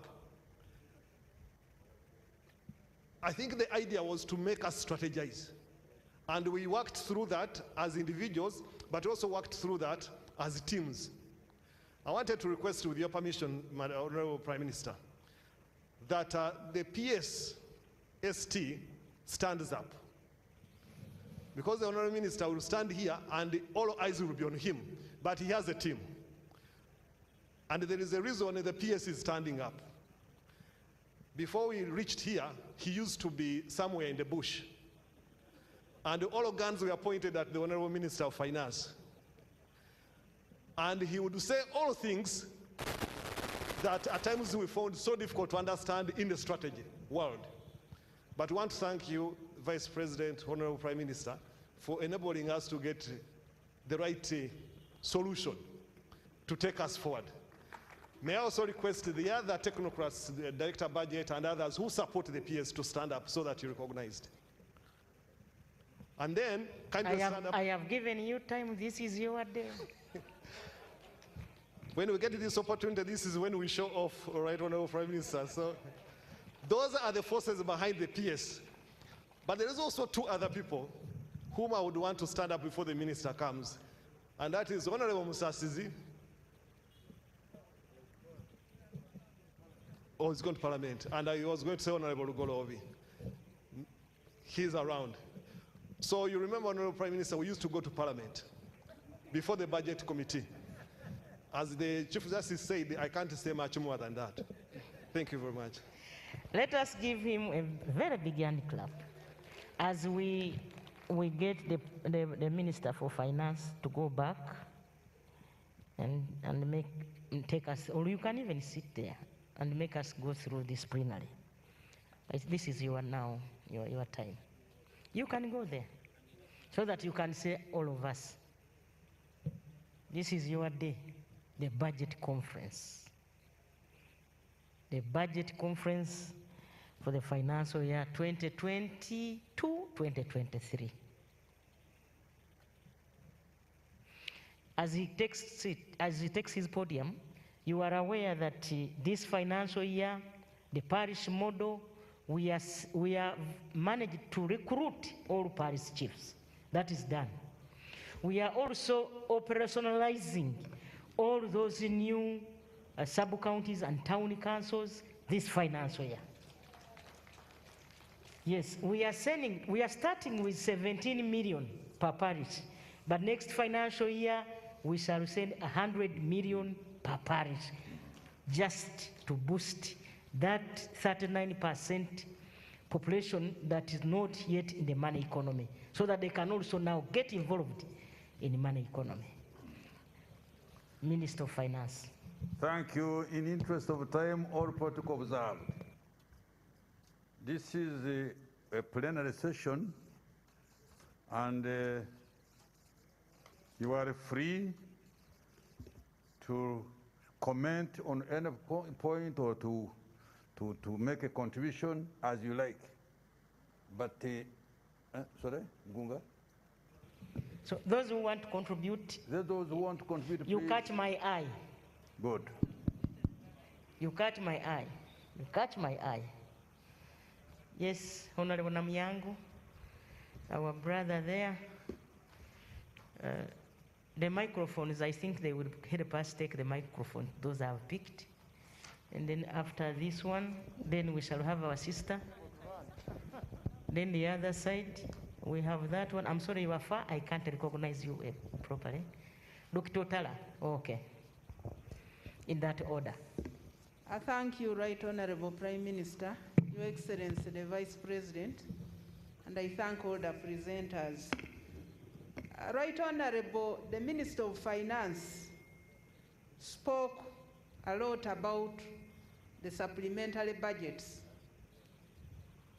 but I didn't hear him mention that he has put enough funds for contingent funds. I am faced with a challenge in Bunyoro, where I have a very big community around Lake Albert. The floods swept 2 kilometers. We even lost government institutions. We can't even feed people. They are stranded. Even accommodation, they are renting. So is he committing to provide contingent funds to make us as government institutions to avoid asking for supplementaries? I thank you, Madam Prime Minister. Next.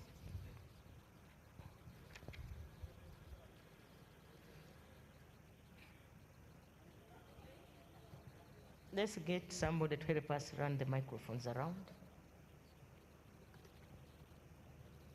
Isn't that Mululi Mukasa? Yes, Honorable Mululi Mukasa. Second. After him, there is a lady I gave an opportunity, Honorable.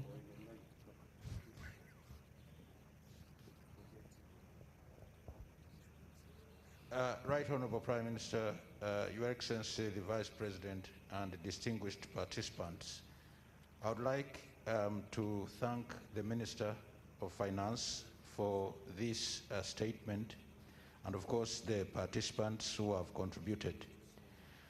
Right Honorable Prime Minister, the priorities as enumerated by the Honorable Minister of Finance, I think, are okay.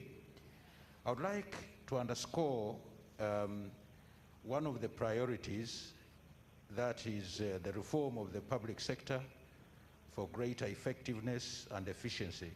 I think this is very good, but sometimes when we talk about the public sector, we go just halfway.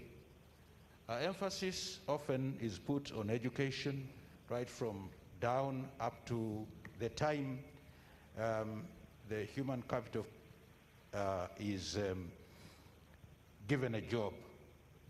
And it is assumed that the training or the skills that this person has acquired are enough and will be okay for that person to perform, provide the service very well.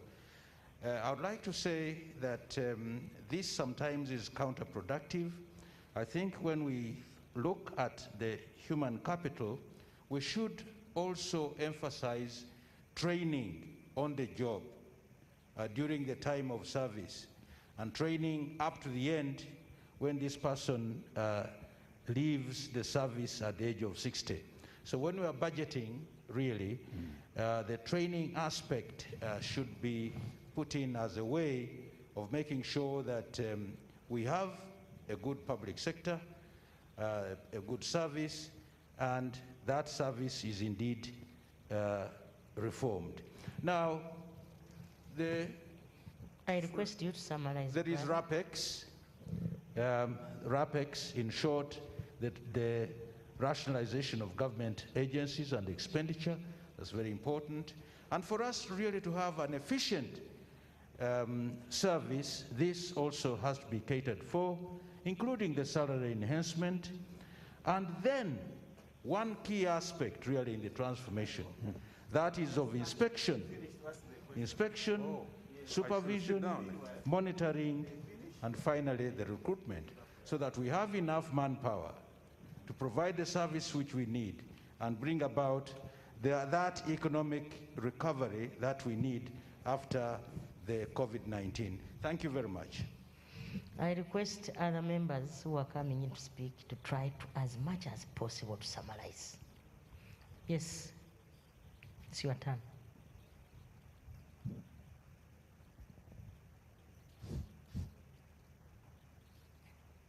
Thank you very much, Right Honorable Prime Minister. I'm Christina Polotu, woman MP Kumi, and also Vice Chairperson in the Committee of Public Service and Local Government. I appreciate all the submissions. Honorable Minister of Finance, on page 1, on the first pages, page 8 and 9, that's where I have a reaction, because you have talked about improving the capital base to support various businesses, and there is mention about a MIOGA in your report and also in the report of the WOLGA representative. Right Honorable Prime Minister, I have one issue in relation to the guidelines of the MIOGA program. You are aware that recently the members of parliament were given a task. But what we discovered on the ground is one of the conditions of their third saving. Many of the beneficiaries failed to raise their third. For instance, if somebody was to get 1 million, that person was supposed to have saved around 333 million. So in that case, we are not really supporting the local business people to raise their capital so that they can widen the production. And then on Uganda Development Bank, Honorable Minister, we have learned that the interest rates are low and would encourage many enterprises and many Ugandans to borrow. But there's little sensitization on the availability of the services by Uganda Development Bank. It is my prayer that the sensitization is widened so that the Ugandans get the opportunity to borrow. Finally, Right Honorable Prime Minister, the issue of the road infrastructure. We are happy that the government has provided road infrastructure to various local governments, but we have new administrative units that don't have this. The Minister of Local Government, like the Right Prime Minister said, has assured us of the operationalization of the new administrative units. Would we please see a provision for some money to have road infrastructure also provided to the new administrative units? I imagine our service delivery will improve in the country. Thank you so much. Next. Now from there, I'm going this side. That one, after that one. I had picked him. Then I'm going this side. The Secretary General,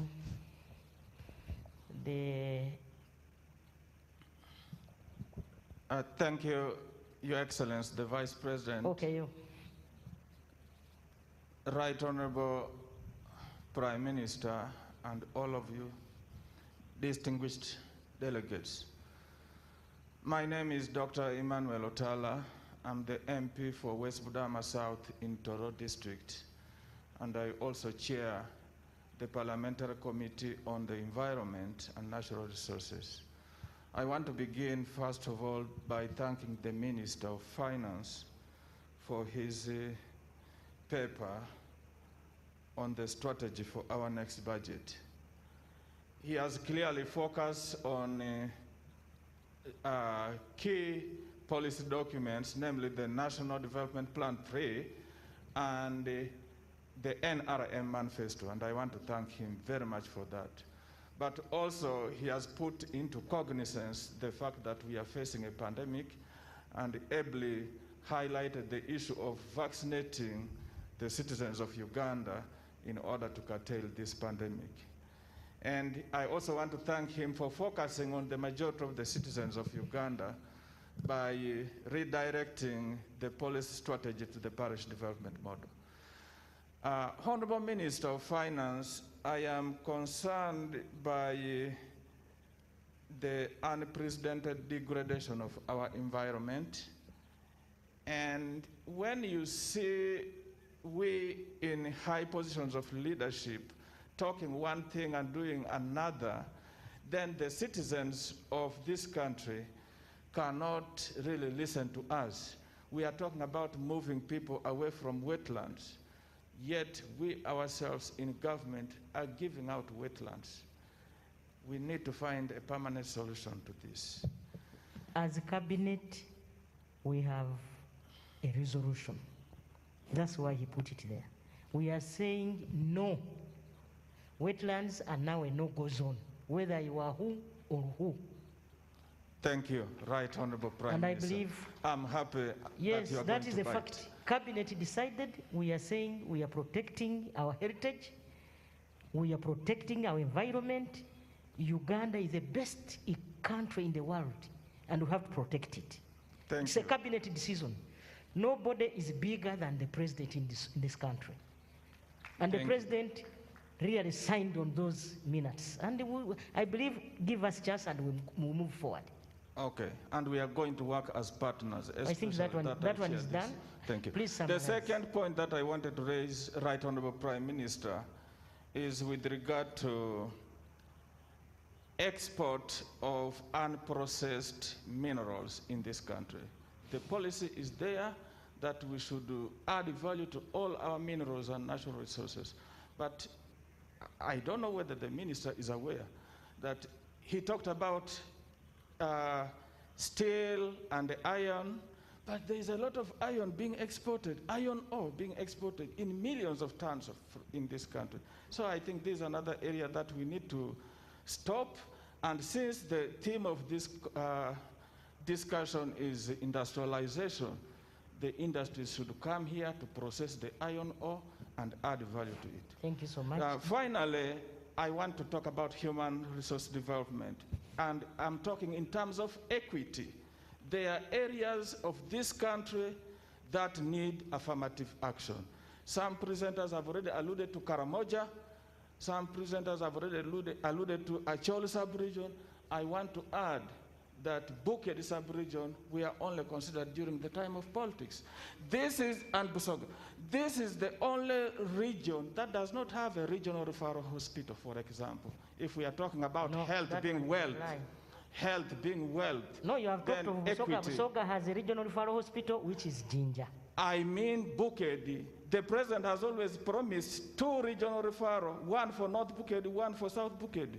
Why have these been delayed? The other day, I was so embarrassed when somebody asked me, when somebody asked me, Dr. Tala, you were once a minister of health, why didn't you get that one will be that done. Should not Thank happen. you so much. Thank you so much. Thank Point you, is taken. Let us have the Secretary General. Secretary General, after the Secretary General, we shall have the government chief whip and our brother there. Yes.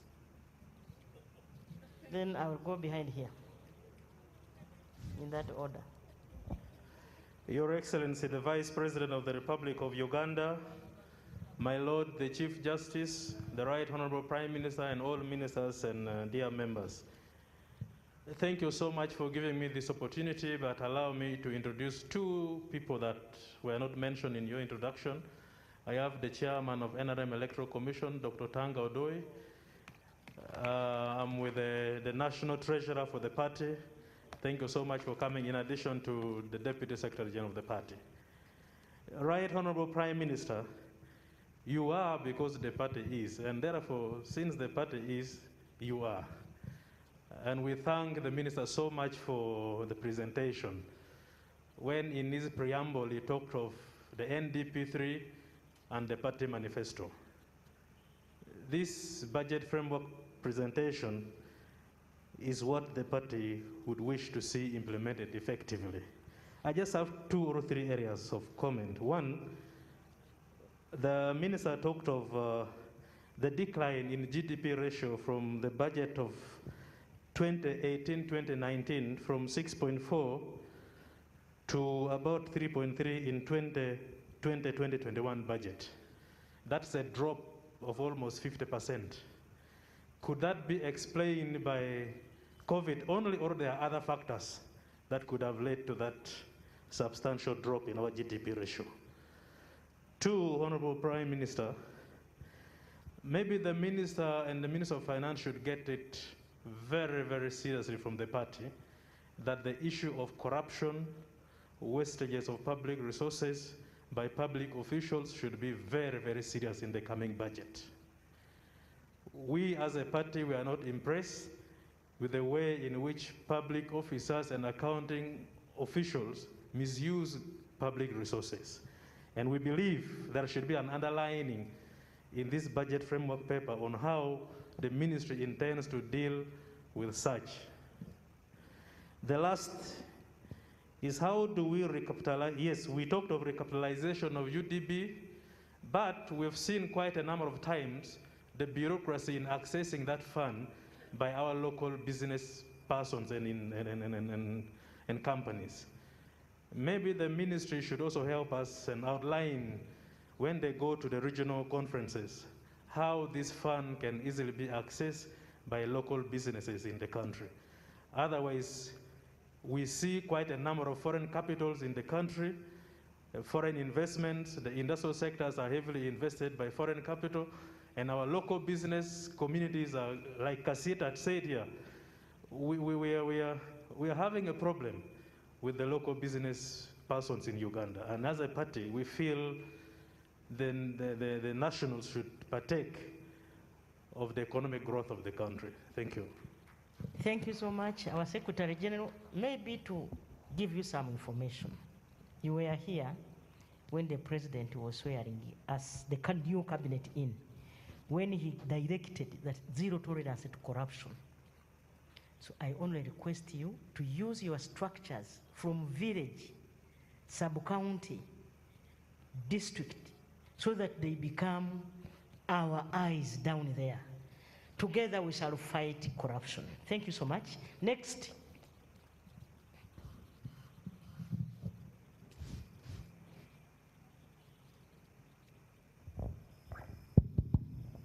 Thank you, Excellency, the Vice President, the Chief Justice, Right Honorable Prime Minister, colleagues, protocol observed. I'm Gidudu Mafabi Dominic, Minister of State for the Elderly. Honorable Minister of Finance, the life expectancy in Uganda has gone up. It used to be 43, now it is over 63. My great-grandfather died at 41. My father died at 55. I'm now 72. And the population is growing bigger. And we have a special interest group known as older persons. In whatever you presented, and these people are under siege, but there was no any provision in future budgeting as a strategy how this increasing population will be handled, and yet they are getting out of the productive sector. My prayer is that whatever you plan, you should have inclusiveness of these people. You should have visibility because their population is increasing, and yet they are getting out of the productive sector, both in government, both in private sector, and they are going mainly in the homestead. That as you do the parish model, we should look at the homestead as a sub-model of the parish model to make these people self-sustaining. And we would be happy as senior citizens to see that there's inclusiveness every year when you are budgeting. The budget for SAGE is mainly foreigner aided. We want to be more local and we want to have more provision. Thank you. Thank you so much. The government chief whip.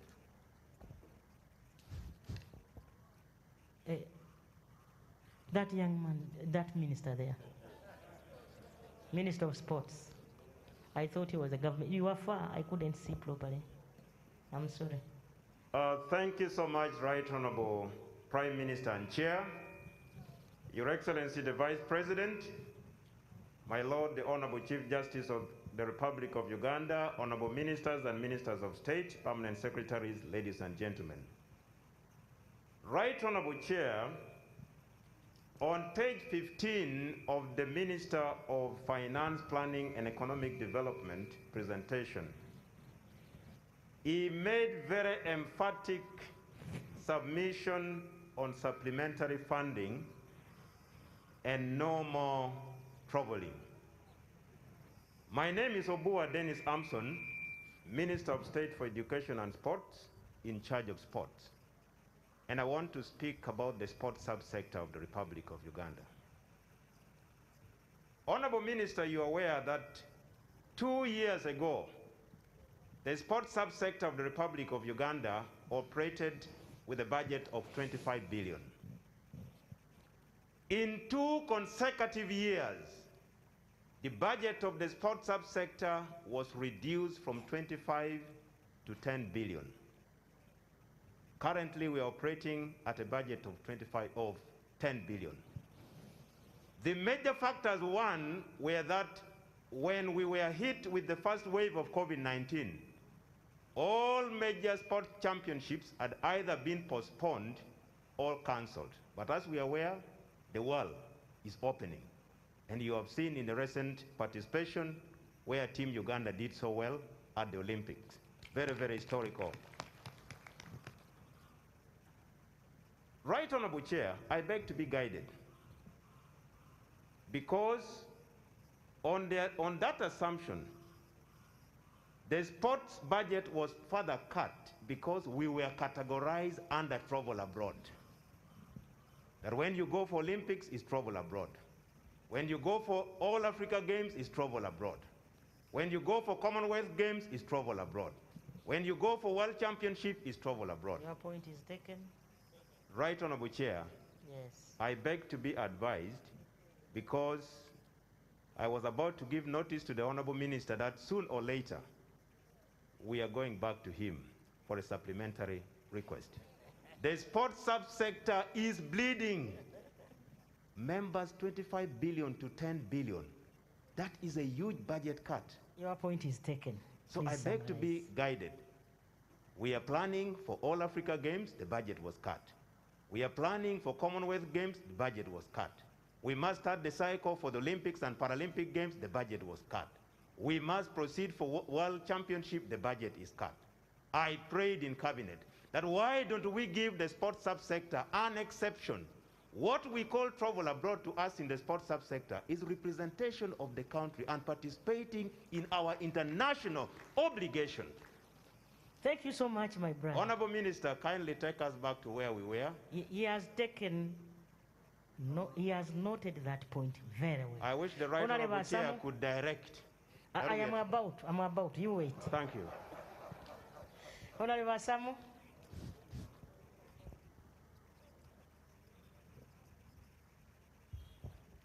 Thank you so much, Chair. Right Honorable Prime Minister. I recognize the Vice President and all protocol. Madam Chair, I want to, first of all, appreciate government from reducing from 68% of the people who are not in the economy to 39%. But you are aware that the people I represent are the majority in the 39%. But when I look at this program, it looks at PWDs who are 12.4% of the population of Uganda. There is a need for us to define what is vulnerability. We remember in the cash transfer, where I participated as a Minister of Gender, the disabled were sort of pushed out of it, and yet they are the ones who would be called as vulnerable.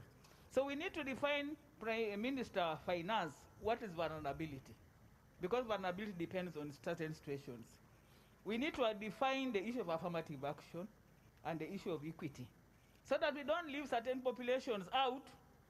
And I want to say, Madam Minister, for the first time, now that I'm a Minister for Disability, let the government of Uganda buy us assistive devices.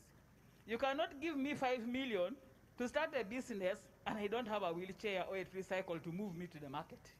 I think for once, let this government think about disabled people and put assistive devices. We have signed a law which talks of reasonable accommodation.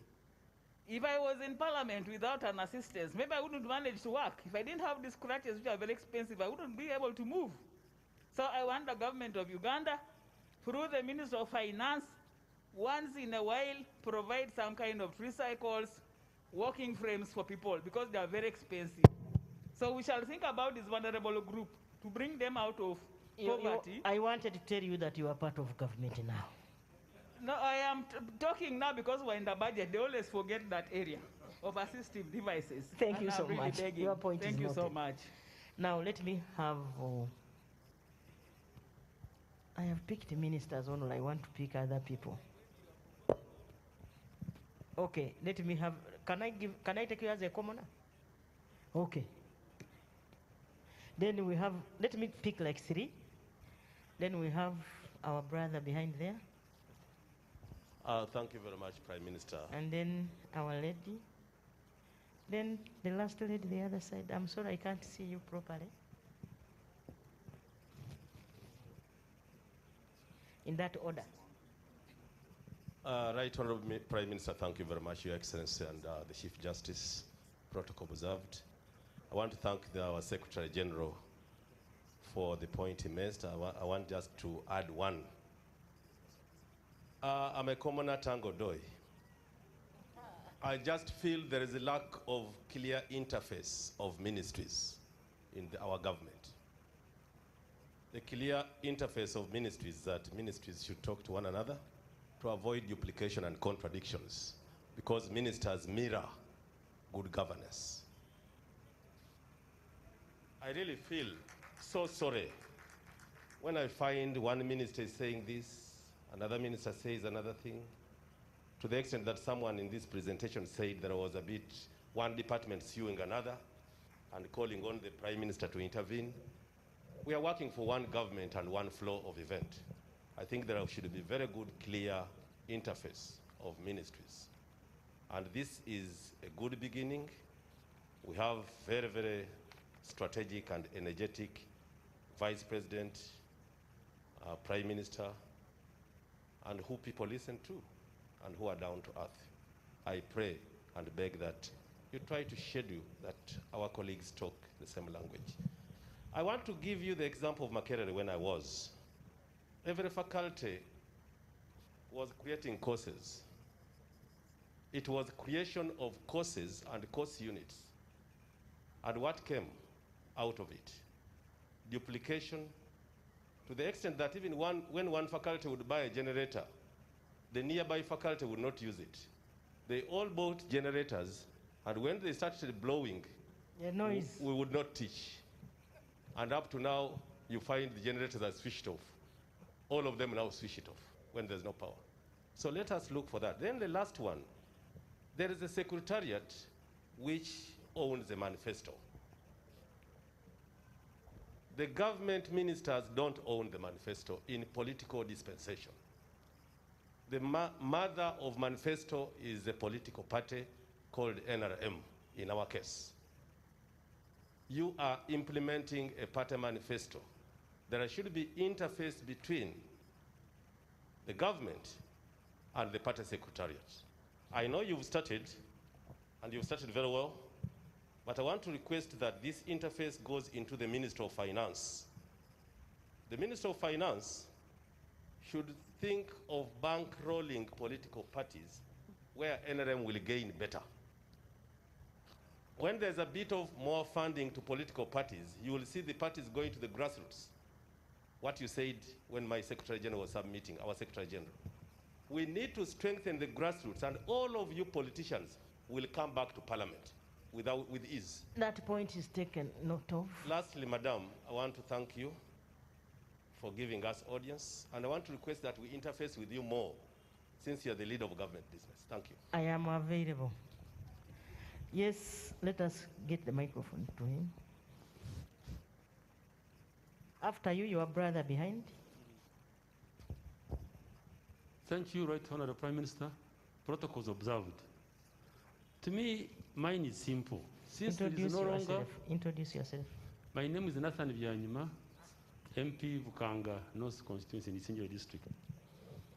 Since we have stopped the travel abroad, let our ministers come out of the offices and visit Uganda. When we are budgeting, we are setting priorities among priorities. Ministers don't know Uganda. If you had brought members of parliament, they would be lamenting each constituency. But if you move around Uganda, you know, you would become a Ugandan, you know where a road is required more than another place. I like the way you move, the way you have started with even the Vice President. Right Honorable Kasaija, when they had upgraded the roads in the southwestern Uganda, he was like a Nyampara. And he can tell us what he made on those projects. But the moment you don't move, things go wrong. We want you to be extra eyes on top of other people who are monitoring the projects.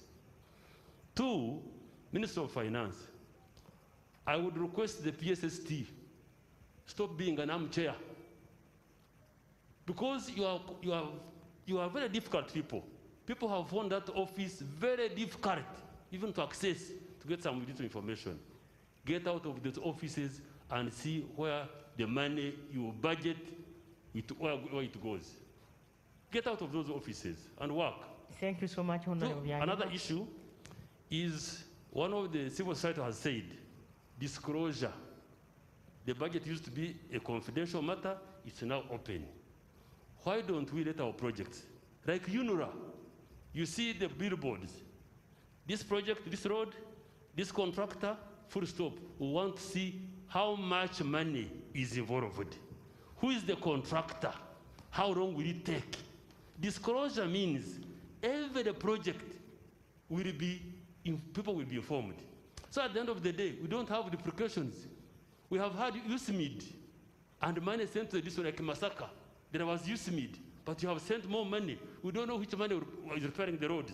It's because there is no disclosure of the information on the billboards. I thank you so much. Thank you so much. As if you were in our meeting yesterday, ministers and permanent secretaries yesterday and Tuesday, we had the 2021 financial year performance review, and we agreed to move to the fields. So I'm also going to add my voice that we must move and see what is happening in our countryside. Thank you so much. Thank you, Right Honorable Prime Minister, Your Excellency the Vice President, His Lordship the Chief Justice, the Honorable Ministers, protocol observed. My name is David Karubanga, Member of Parliament, Chigurovia County. I'm also the chairperson of the Physical Infrastructure Committee. Right Honorable Prime Minister, the Secretary General has talked about the party manifesto.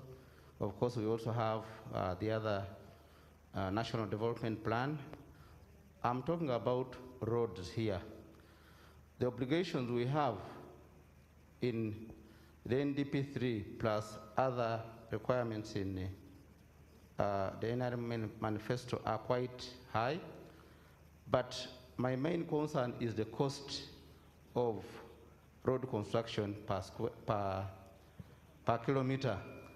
We've had a lot of arguments in different fora, and maybe now that the proposed rationalization of UNRWA going back to the minister will address this. Given these political pressures, can't we look at, as a government, at working on designs which can reduce the cost of road construction in roads where the axle loading is not high? Thank you. Yes, I am now going to, I think we are getting late. I've started getting pressures that we are getting late. I had picked 1, 2, and then I think we shall end there, so that Minister of Finance can now go and give us responses. I would suggest, Honorable Rugovi, you would go near your senior colleague and you agree on a number of things, and PSST. They can give you chairs down there so that you are near your colleague. So let us hear from our... Thank you so much, Right Honorable Prime Minister. Protocol observed. I'm Nyachikongo Rosemary, Member of Parliament, Shema District, and Chairperson, Defense and Internal Affairs Committee. Right Honorable Prime Minister, the Ministry of Finance on page 8 noted that they will support industries that use locally sourced raw materials to produce most of their goods.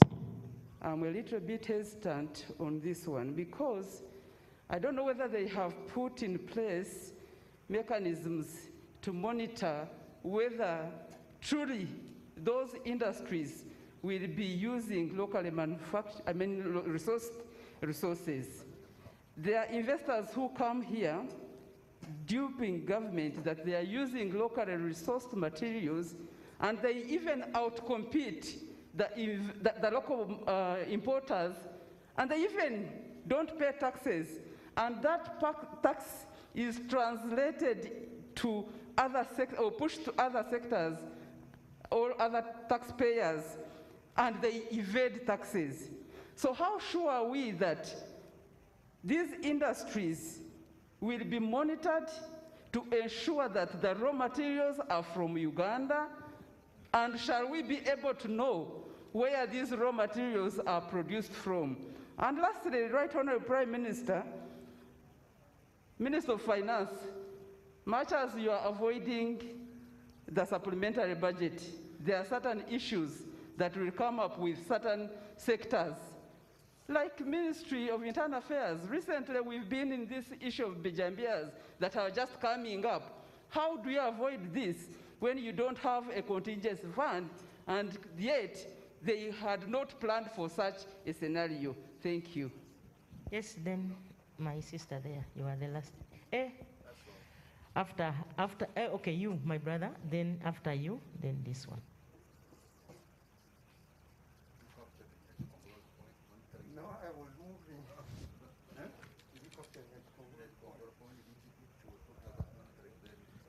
Thank you, Right Honorable Prime Minister, the Vice President, and Your Lordship. My name is Obiga Kania, Minister of State, Lands, Housing, Urban Development, in charge of urban development. Mr. Minister, I've seen your strategic budget priorities on page 6, and there are 6 of them. Number 4, you're talking about improvement of productive infrastructure. I know when you say productive infrastructure, you're averse to what you call consumptive infrastructure. Mainly, you have your definition probably of productive infrastructure. Those there you can see physical results. But that's like budgeting for buying a car. You don't provide for the oils, the fuel, and so on to move that vehicle.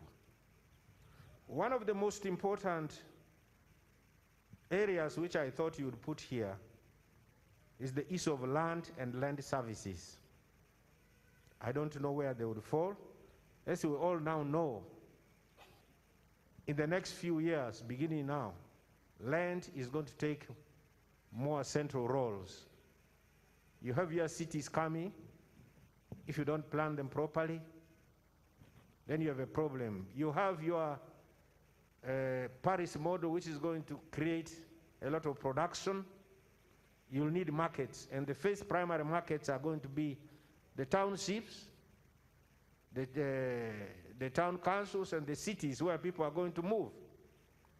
This is where our youth and other people are going to get employment. So I would strongly suggest that the areas of land and land services should also be prioritized.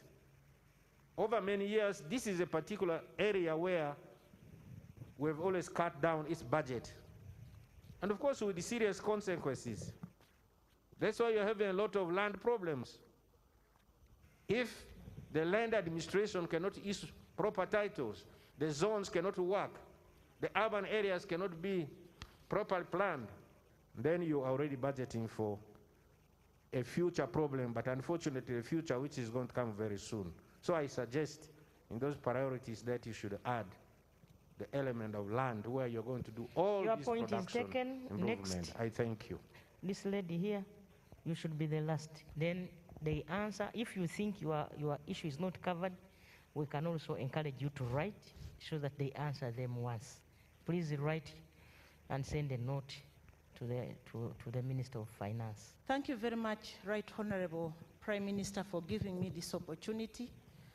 Our Vice President, ladies and gentlemen, protocol observed. Grace Mary, Mrs. Mugasa, Minister of State Public Service. I would like to support the Chief Justice on the increment of their budgetary allocation so that he can send services nearer to the people and expedite justice. Except I have one appeal to make to the Chief Justice. Of recent, Other People versus Government of Uganda, it is always obvious that other people will win the case. I don't know what is happening.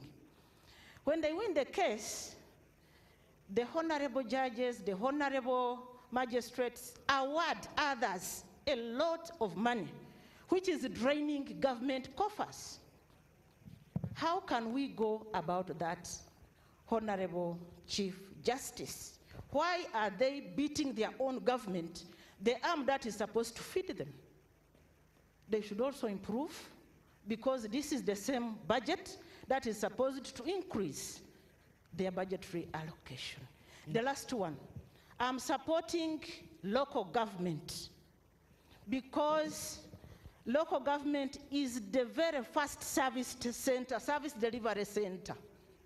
But now, when you check in the budgetary allocation, last financial year, the year we are ending, it was only 12%.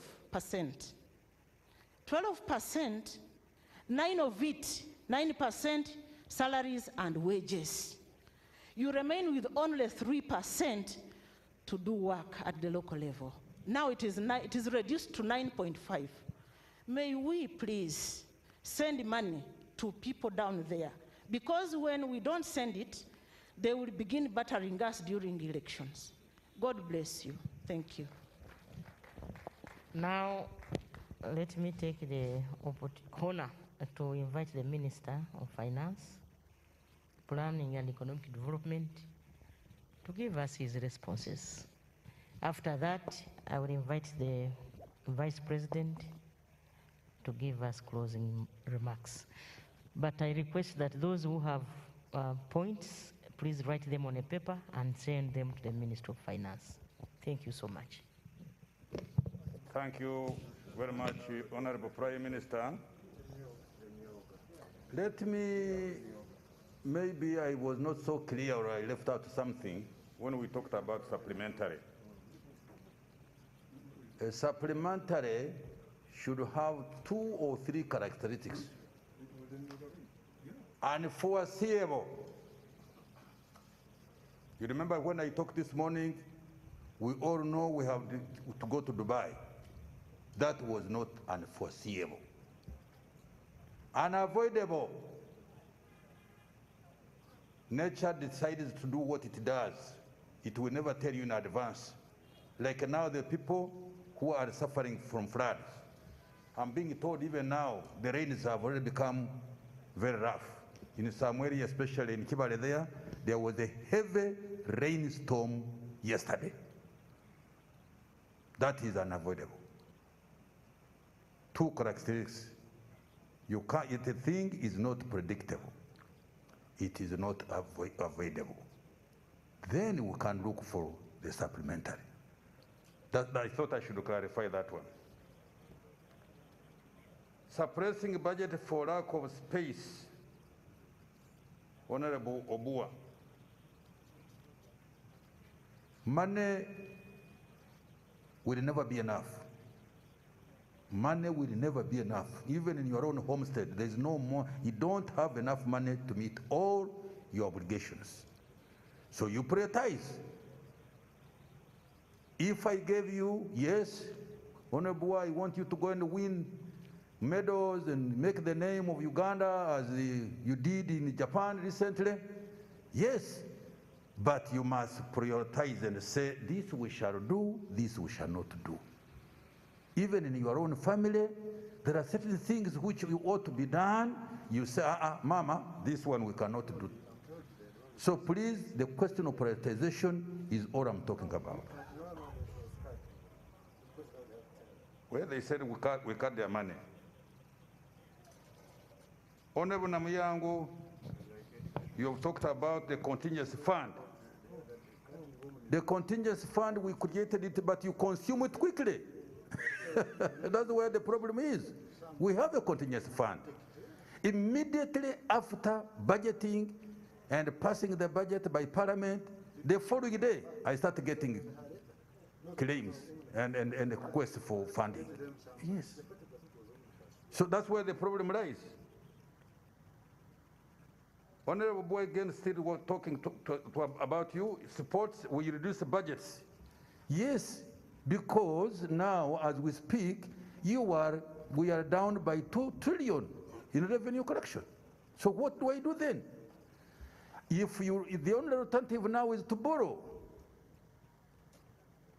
either domestically or externally.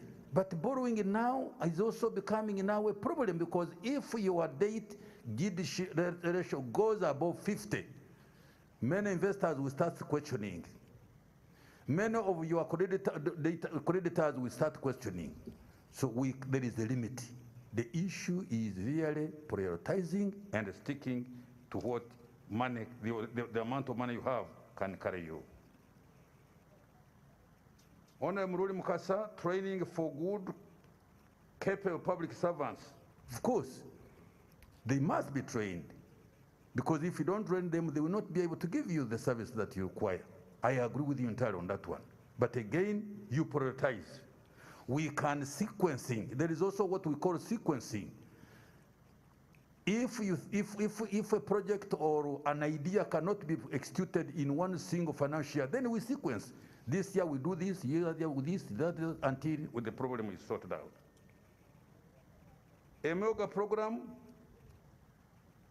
saving in a circle. That is, I think, Honorable Kasoro is here. Kasoro, I will ask you later on, let you take care of that. But what I can say, you will add, this MEOGA is not money for cham-cham. It's money meant to help you, to help those people, the MEOGA people. In my own language, then we would call it ekisinde. People were in one similar direction. The money is not for queuing, it's not for feeding, it is for enhancement of your production capacity. And you start by saving first and foremost. But Honorable Kasoro, you can add on later on when I give you a chance. UDB, people are not, have either little or have not been sensitized. That is a woman MP from Soroti, I hope, am I right? Sorry, I did not get your name, Mama. We haven't crossed each other's floor for minutes, I mean, as yet, but I think I said the woman MP for Soroti.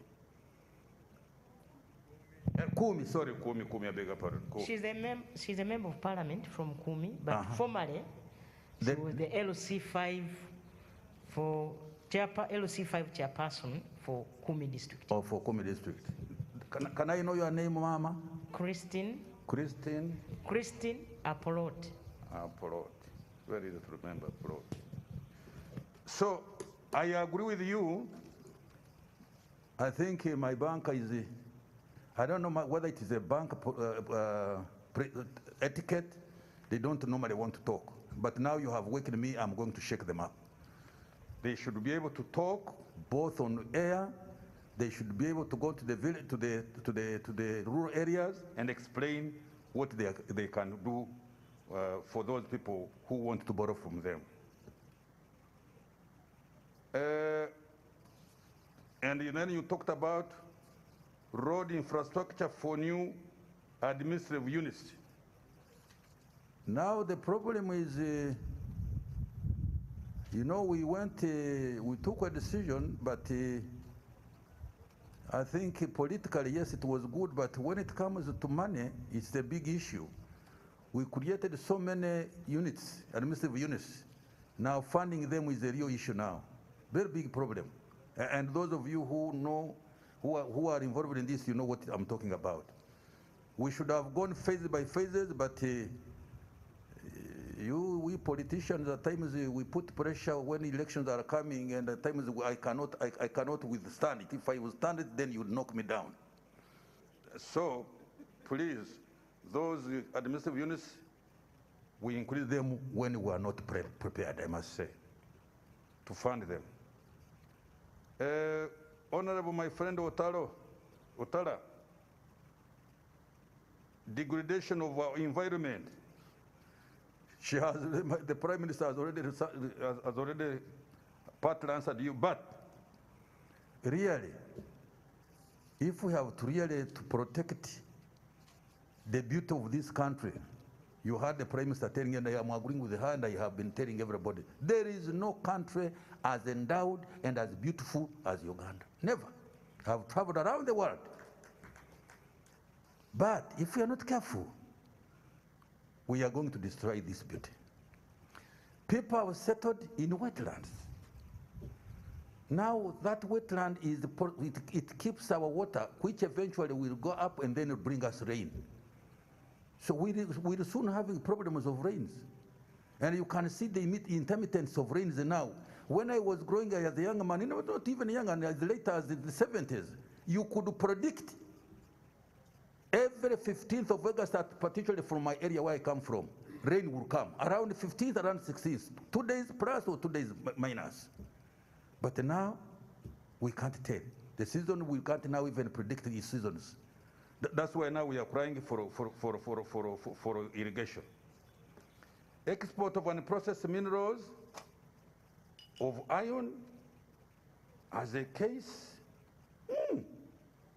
Honorable Otara, I am not sure, because I know there is a total ban of export of iron ore. I would be interested to know the details so that I can take appropriate action. Affirmative action in training and also health facilities in some areas. Yes, we need to put health facilities in as many places as possible, but again, it's a question of sequencing. We need them, but we don't have immediate resources now. If your area, you think there is need for one, then you work with the Minister of Health, and then we can see in our future budgeting, and we create it. Honorable the Secretary General, decline in the GDP ratio, what is the cause? The cause is very obvious. It is because when the COVID came, people are no longer producing as they were producing before. That's all. People are no longer producing as they were producing before. The traders, the manufacturers, the farmers, the markets, because when there is no money in urban areas, the farmers even now are not getting discouraged from production, because their goods will not be easily bought. Corruption and the misuse of resources. Now, this question of corruption, let us not point fingers. It is a national, please, my party, you the Secretariat, I think we should sit down, study this problem, and come up with a comprehensive action plan. People will tell you they are poor. People, they are telling you they are underpaid. Yes, being underpaid, does that mean that you must steal the resources that are given in your hands? Complain for a salary increase. The problem is that people want to become rich overnight. Of course, I can appreciate some low-paid people like nurses and the doctors and the scientists, other scientists, and other civil servants. But I do not think it's the correct way to get your problem. You are remaining with 10 minutes to conclude. I'm about to finish, Mama. UDB, bureaucracy, not easily accessed. I have said I will definitely talk to the management of that bank and find out where there should be bureaucracy. There should be straightforward ways of doing it, and I'm going to tell them to put this in the press. Honorable Gidudu, how are you planning to cater for the elderly There is a program for elderly, but again, the issue goes back to money. We had been now that SAGE. SAGE is not a program that we started ourselves. This SAGE was helped us by the British. Now, by the time it came, we could cater for people who are 65 plus. The bill swung up. The number of people who are beneficiaries, the number shot up. Eventually, now we are at 8 years. And I agree with you, we are now living longer than we used to live. So again, it's the question of money. Please give me a hand in increasing revenue, as I talked this morning. What is vulnerability? What is vulnerability? Can we provide devices? Oh, sorry, the vulnerability. Vulnerability are people who are disadvantaged, like people who cannot, who are lame, or who can't speak. And you are saying we should provide them devices for maybe sticks or chairs or whatever. I would love to do so, but we go back to the common factor. Money.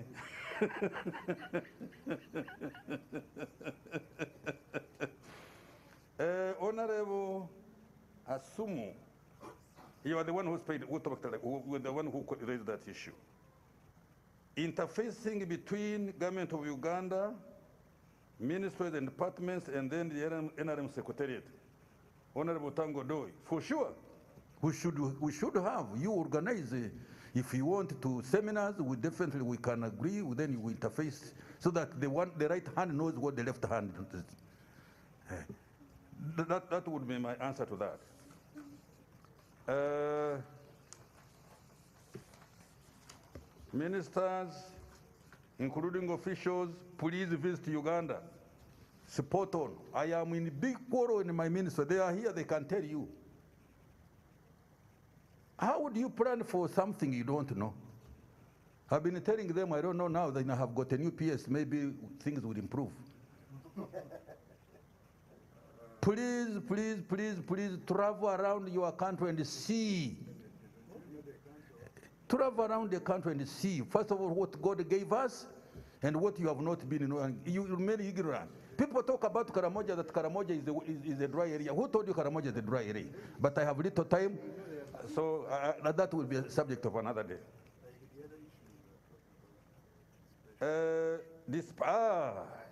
Honorable Nathan Byanyima, he has put a very good point. Please display openly on every project the cost. What is it cost? And how much money, and who is the contractor?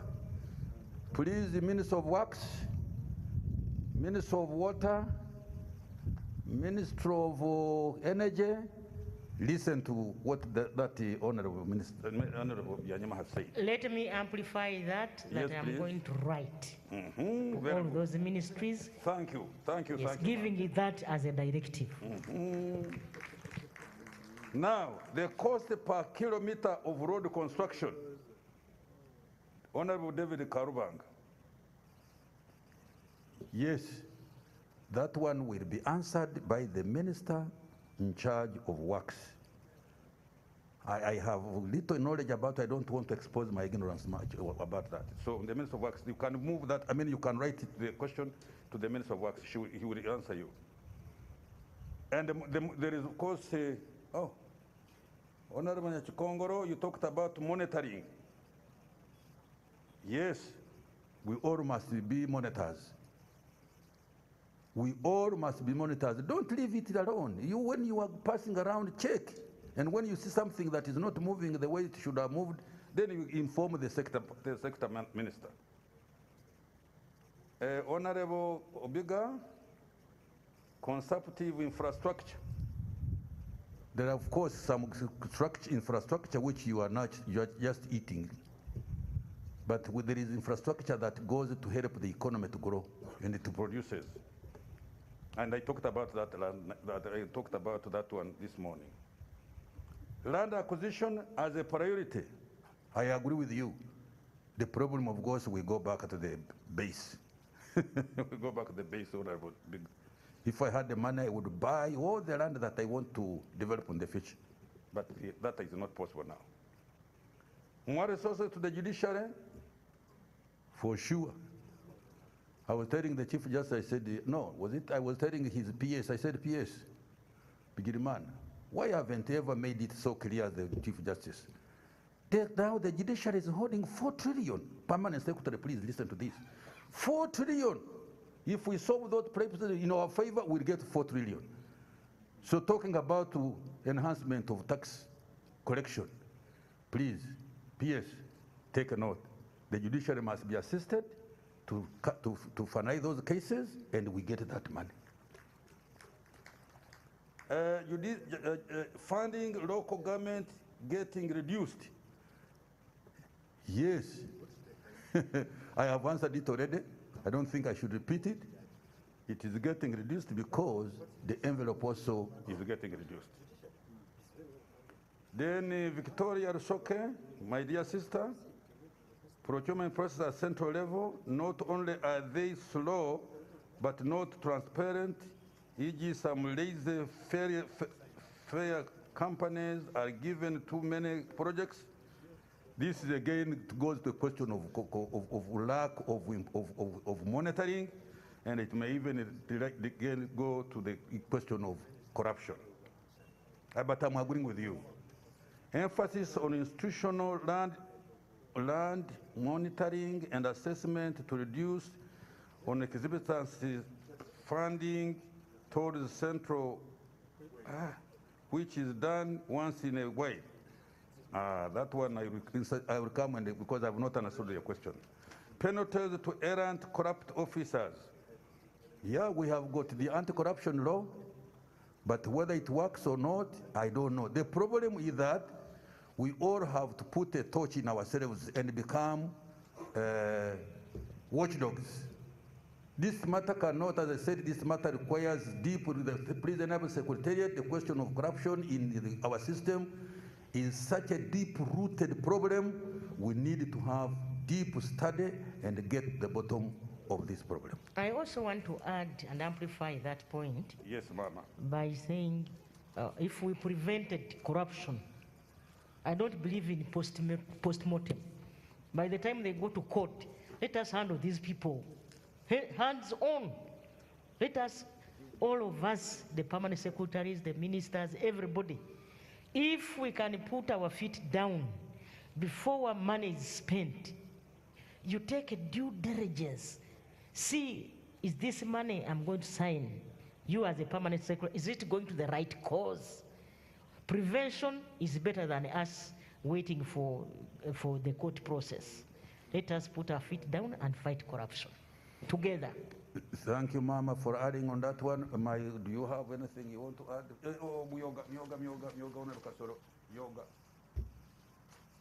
Thank you very much, my senior minister. Honorable Kasolo, you have 1 minute. Thank you very much.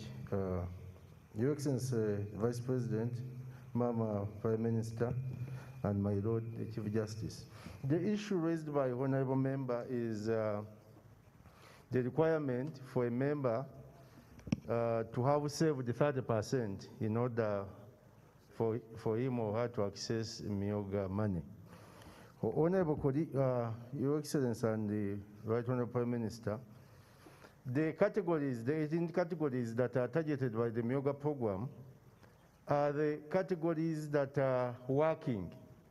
We are looking at border riders, taxi operators, restaurant owners, those that are into business. And we want people to embrace saving culture.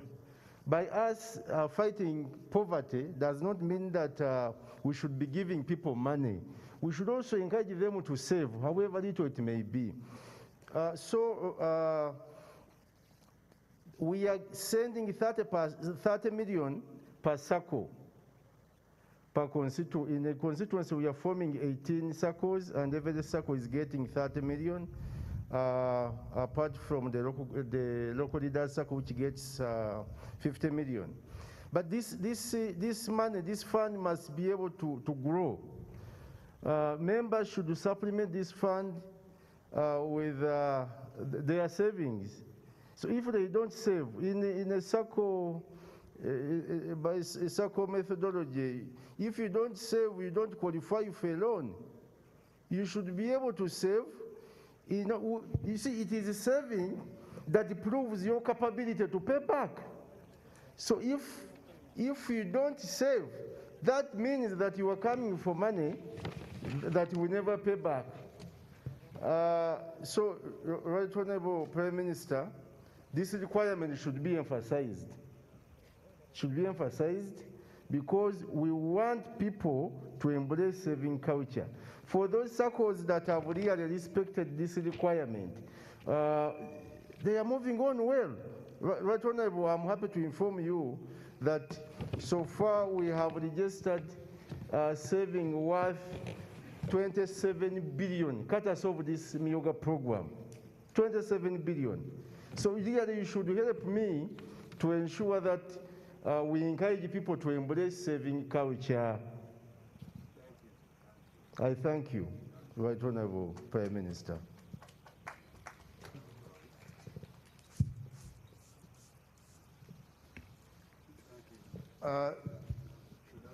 Your Excellency, the Vice President, Right Honorable Chief Justice, Right Honorable Prime Minister, ministers, distinguished participants, I just want to give a general response that covers almost all the issues. First, to understand the structure of the budget that we are looking at. If we take the example of the budget that we are implementing now, it was a budget of about 44.7 trillion shillings, of which revenue, our domestic revenue, could only be 22.5 billion shillings. Sorry, trillion shillings. The balance, which is about 20 trillion shillings, is all borrowed funds. Money that we already borrowed, which we have to pay back, and we have to pay back interest. And we have to use our domestic revenue to service these debts. What this means is that the available resources, called the discretionary resources, are very limited. So we're operating within a framework of very limited resources. And economics teaches us two very important concepts, the concept of scarcity and choice. So our resources are very scarce. So we have to make good choices. Choices, of course, as we make choices, we have opportunity costs. We have to forego certain things. And hence the essence of the budget strategy that we are discussing now. The budget strategy articulates the direction we are taking. And those are the options that we have made. So the distribution of resources is actually going to be based on this budget strategy. So there will be some winners, some losers, but we all ultimately, we all win. Secondly, over the last so many years, we have directed much of our resources investing in physical infrastructure. A significant part of our resources have been in this direction. What this means is that we have heavily invested, and now is the time to look for the returns on that investment. We did not have power, we now have excessive power supply. We did not have tarmac roads, we now have tarmac roads almost everywhere. Now, how do we use this infrastructure to generate wealth? And this is why we are proposing things like the parish model, to make people produce so that we move enough goods and services on these roads. This is why we emphasize the industrialization, to utilize the power and generate more wealth for this country. And that is the direction we are taking. And finally, one issue that the minister mentioned, but I just want to amplify what he said. The issue of unit cost of road construction. Some time back, I think it was 2 years ago, when I was still chairman of the Budget Committee in Parliament, we provided resources to the Ministry of Works to undertake a study on the unity cost of road construction. I think they undertook this study, but I think the minister can now tell us the outcome of that study. I believe this is a very important document in helping us to understand what the contractors are quoting vis-a-vis what the envisaged cost of road construction in the country. Right Honorable Prime Minister, those are my remarks. I think the minister covered almost everything. Thank you very much. Thank you so much, Honorable Ministers.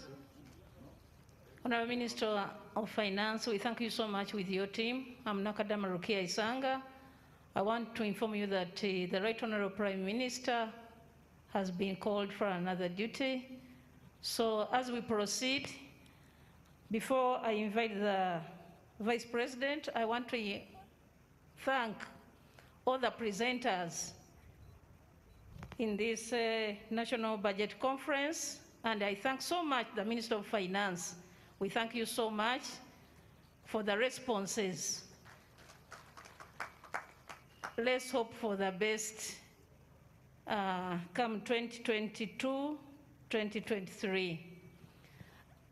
Your Excellency, the Vice President, I want to take this opportunity to invite you and you give your speech. I thank you.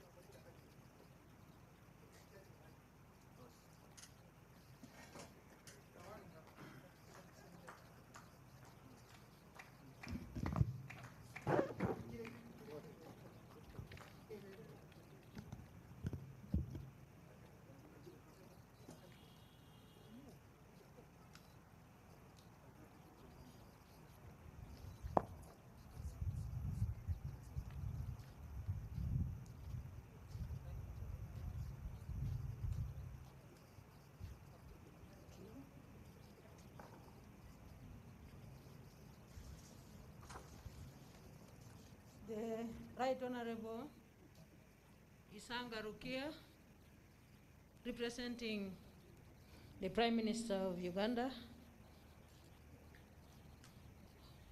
Sorry, His Lordship Awiny Dollo, the Chief Justice of the Republic of Uganda, the Right Honorable Isanga Rukia Nakadama, the Third Deputy Prime Minister, the Honorable Matia Kasaija, the Minister of Finance, Planning and Economic Development, the Honorable Ministers present, the Honorable Members of Parliament,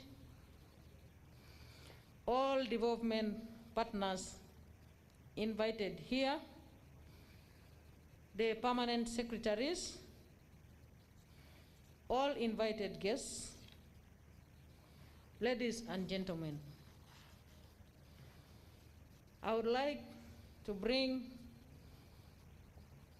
a warm message of appreciation to all of you from His Excellency, the President of the Republic of Uganda, who, because of other equally demanding state duties, is not able to be here with us this afternoon, but he requested me to request you to allow him to participate in this budget conference by representation. And from your body language, you have allowed that, and I would like to thank you very sincerely. Therefore, I would straight away go and read his message to you and to the country. For instance, I commend the Ministry of Finance, Planning and Economic Development for organizing the National Budget Conference for financial year 2022-2023. I have been informed that during the last 2 days, you were able to review the overall government performance for the last fiscal year, assess the progress made to date in regard to the implementation of planned activities for the current fiscal year 2021-2022, and highlight the key outputs, actions taken, and the challenges, especially the impact of the COVID-19 pandemic on the economy. This conference gives us an opportunity to discuss the government budget strategy and priorities for the next fiscal year that are critical to realizing our development agenda set out in the National Development Plan 3 and the NRM Manifesto. Amidst the need to address the current socio-economic challenges largely arising out of the effects of COVID-19 pandemic. Given that government has taken steps to procure vaccines, expand hospital capacity through the recruitment of additional staff and all volunteers to assist with the management of the pandemic, the economy will soon recover, provided the population complies with the standard operating procedures and the corresponding directives set out by government to mitigate the spread of the coronavirus. Ladies and gentlemen, the government annual performance report shows that despite the challenges caused by the COVID-19, some sectors of the economy remained resilient and registered significant performance. To put the economy back on track, government has to undertake prudent fiscal and monetary policies to maintain the economic stability. And in order to achieve this, government has aligned the budget to the NDP 3 objectives, outputs and interventions required to achieve our development agenda. I have been informed that full alignment of the budget to the NDP 3 programs necessitates restructuring of government ministries, departments and agencies. Government is expediting the ongoing rationalization of government agencies and restructuring of ministries in line with the NDP 3 program planning approach.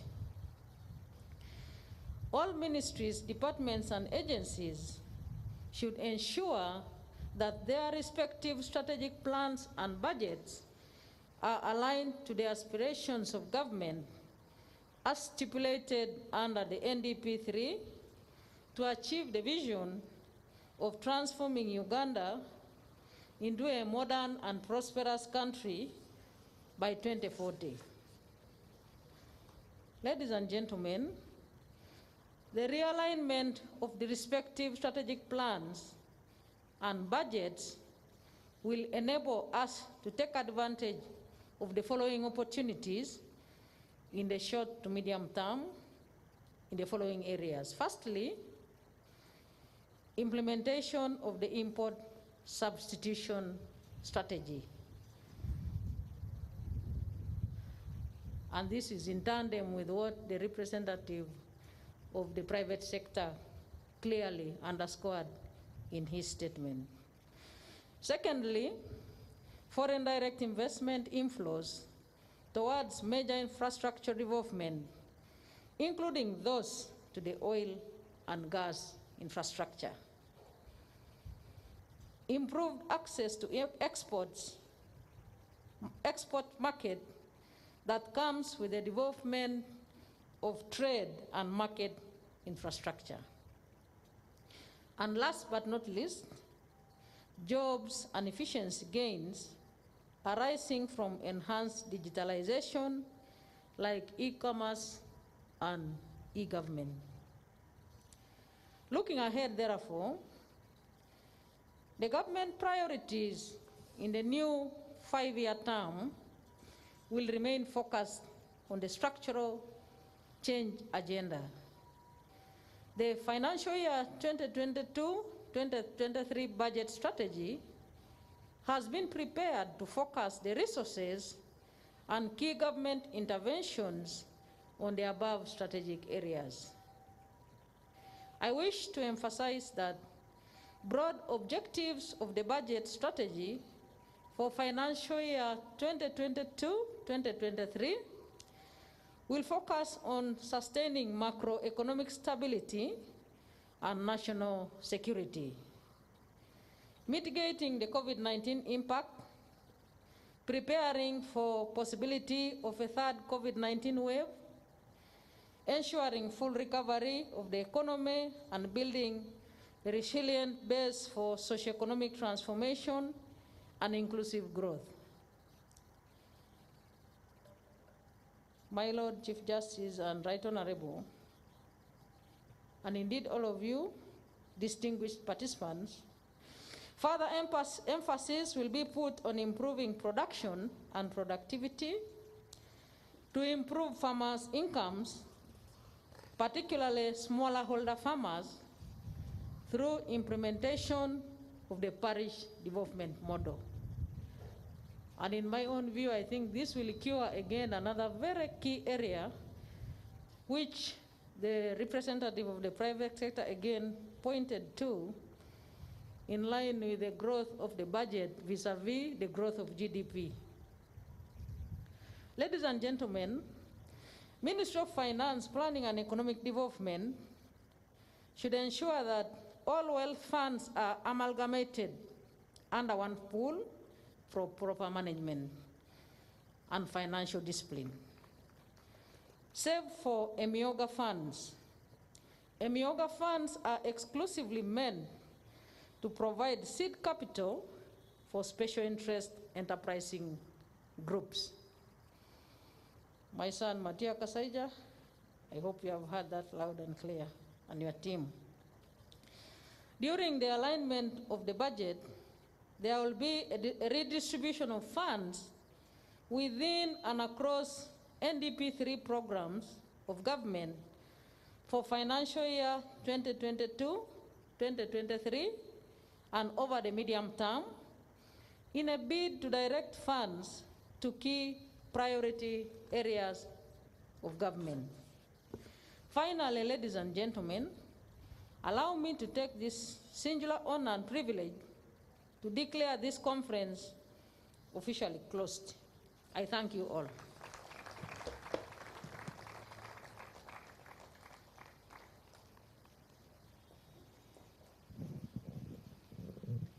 Thank you so much, Your Excellency, the Vice President. We thank you so much. Let us put our hands together as she comes in.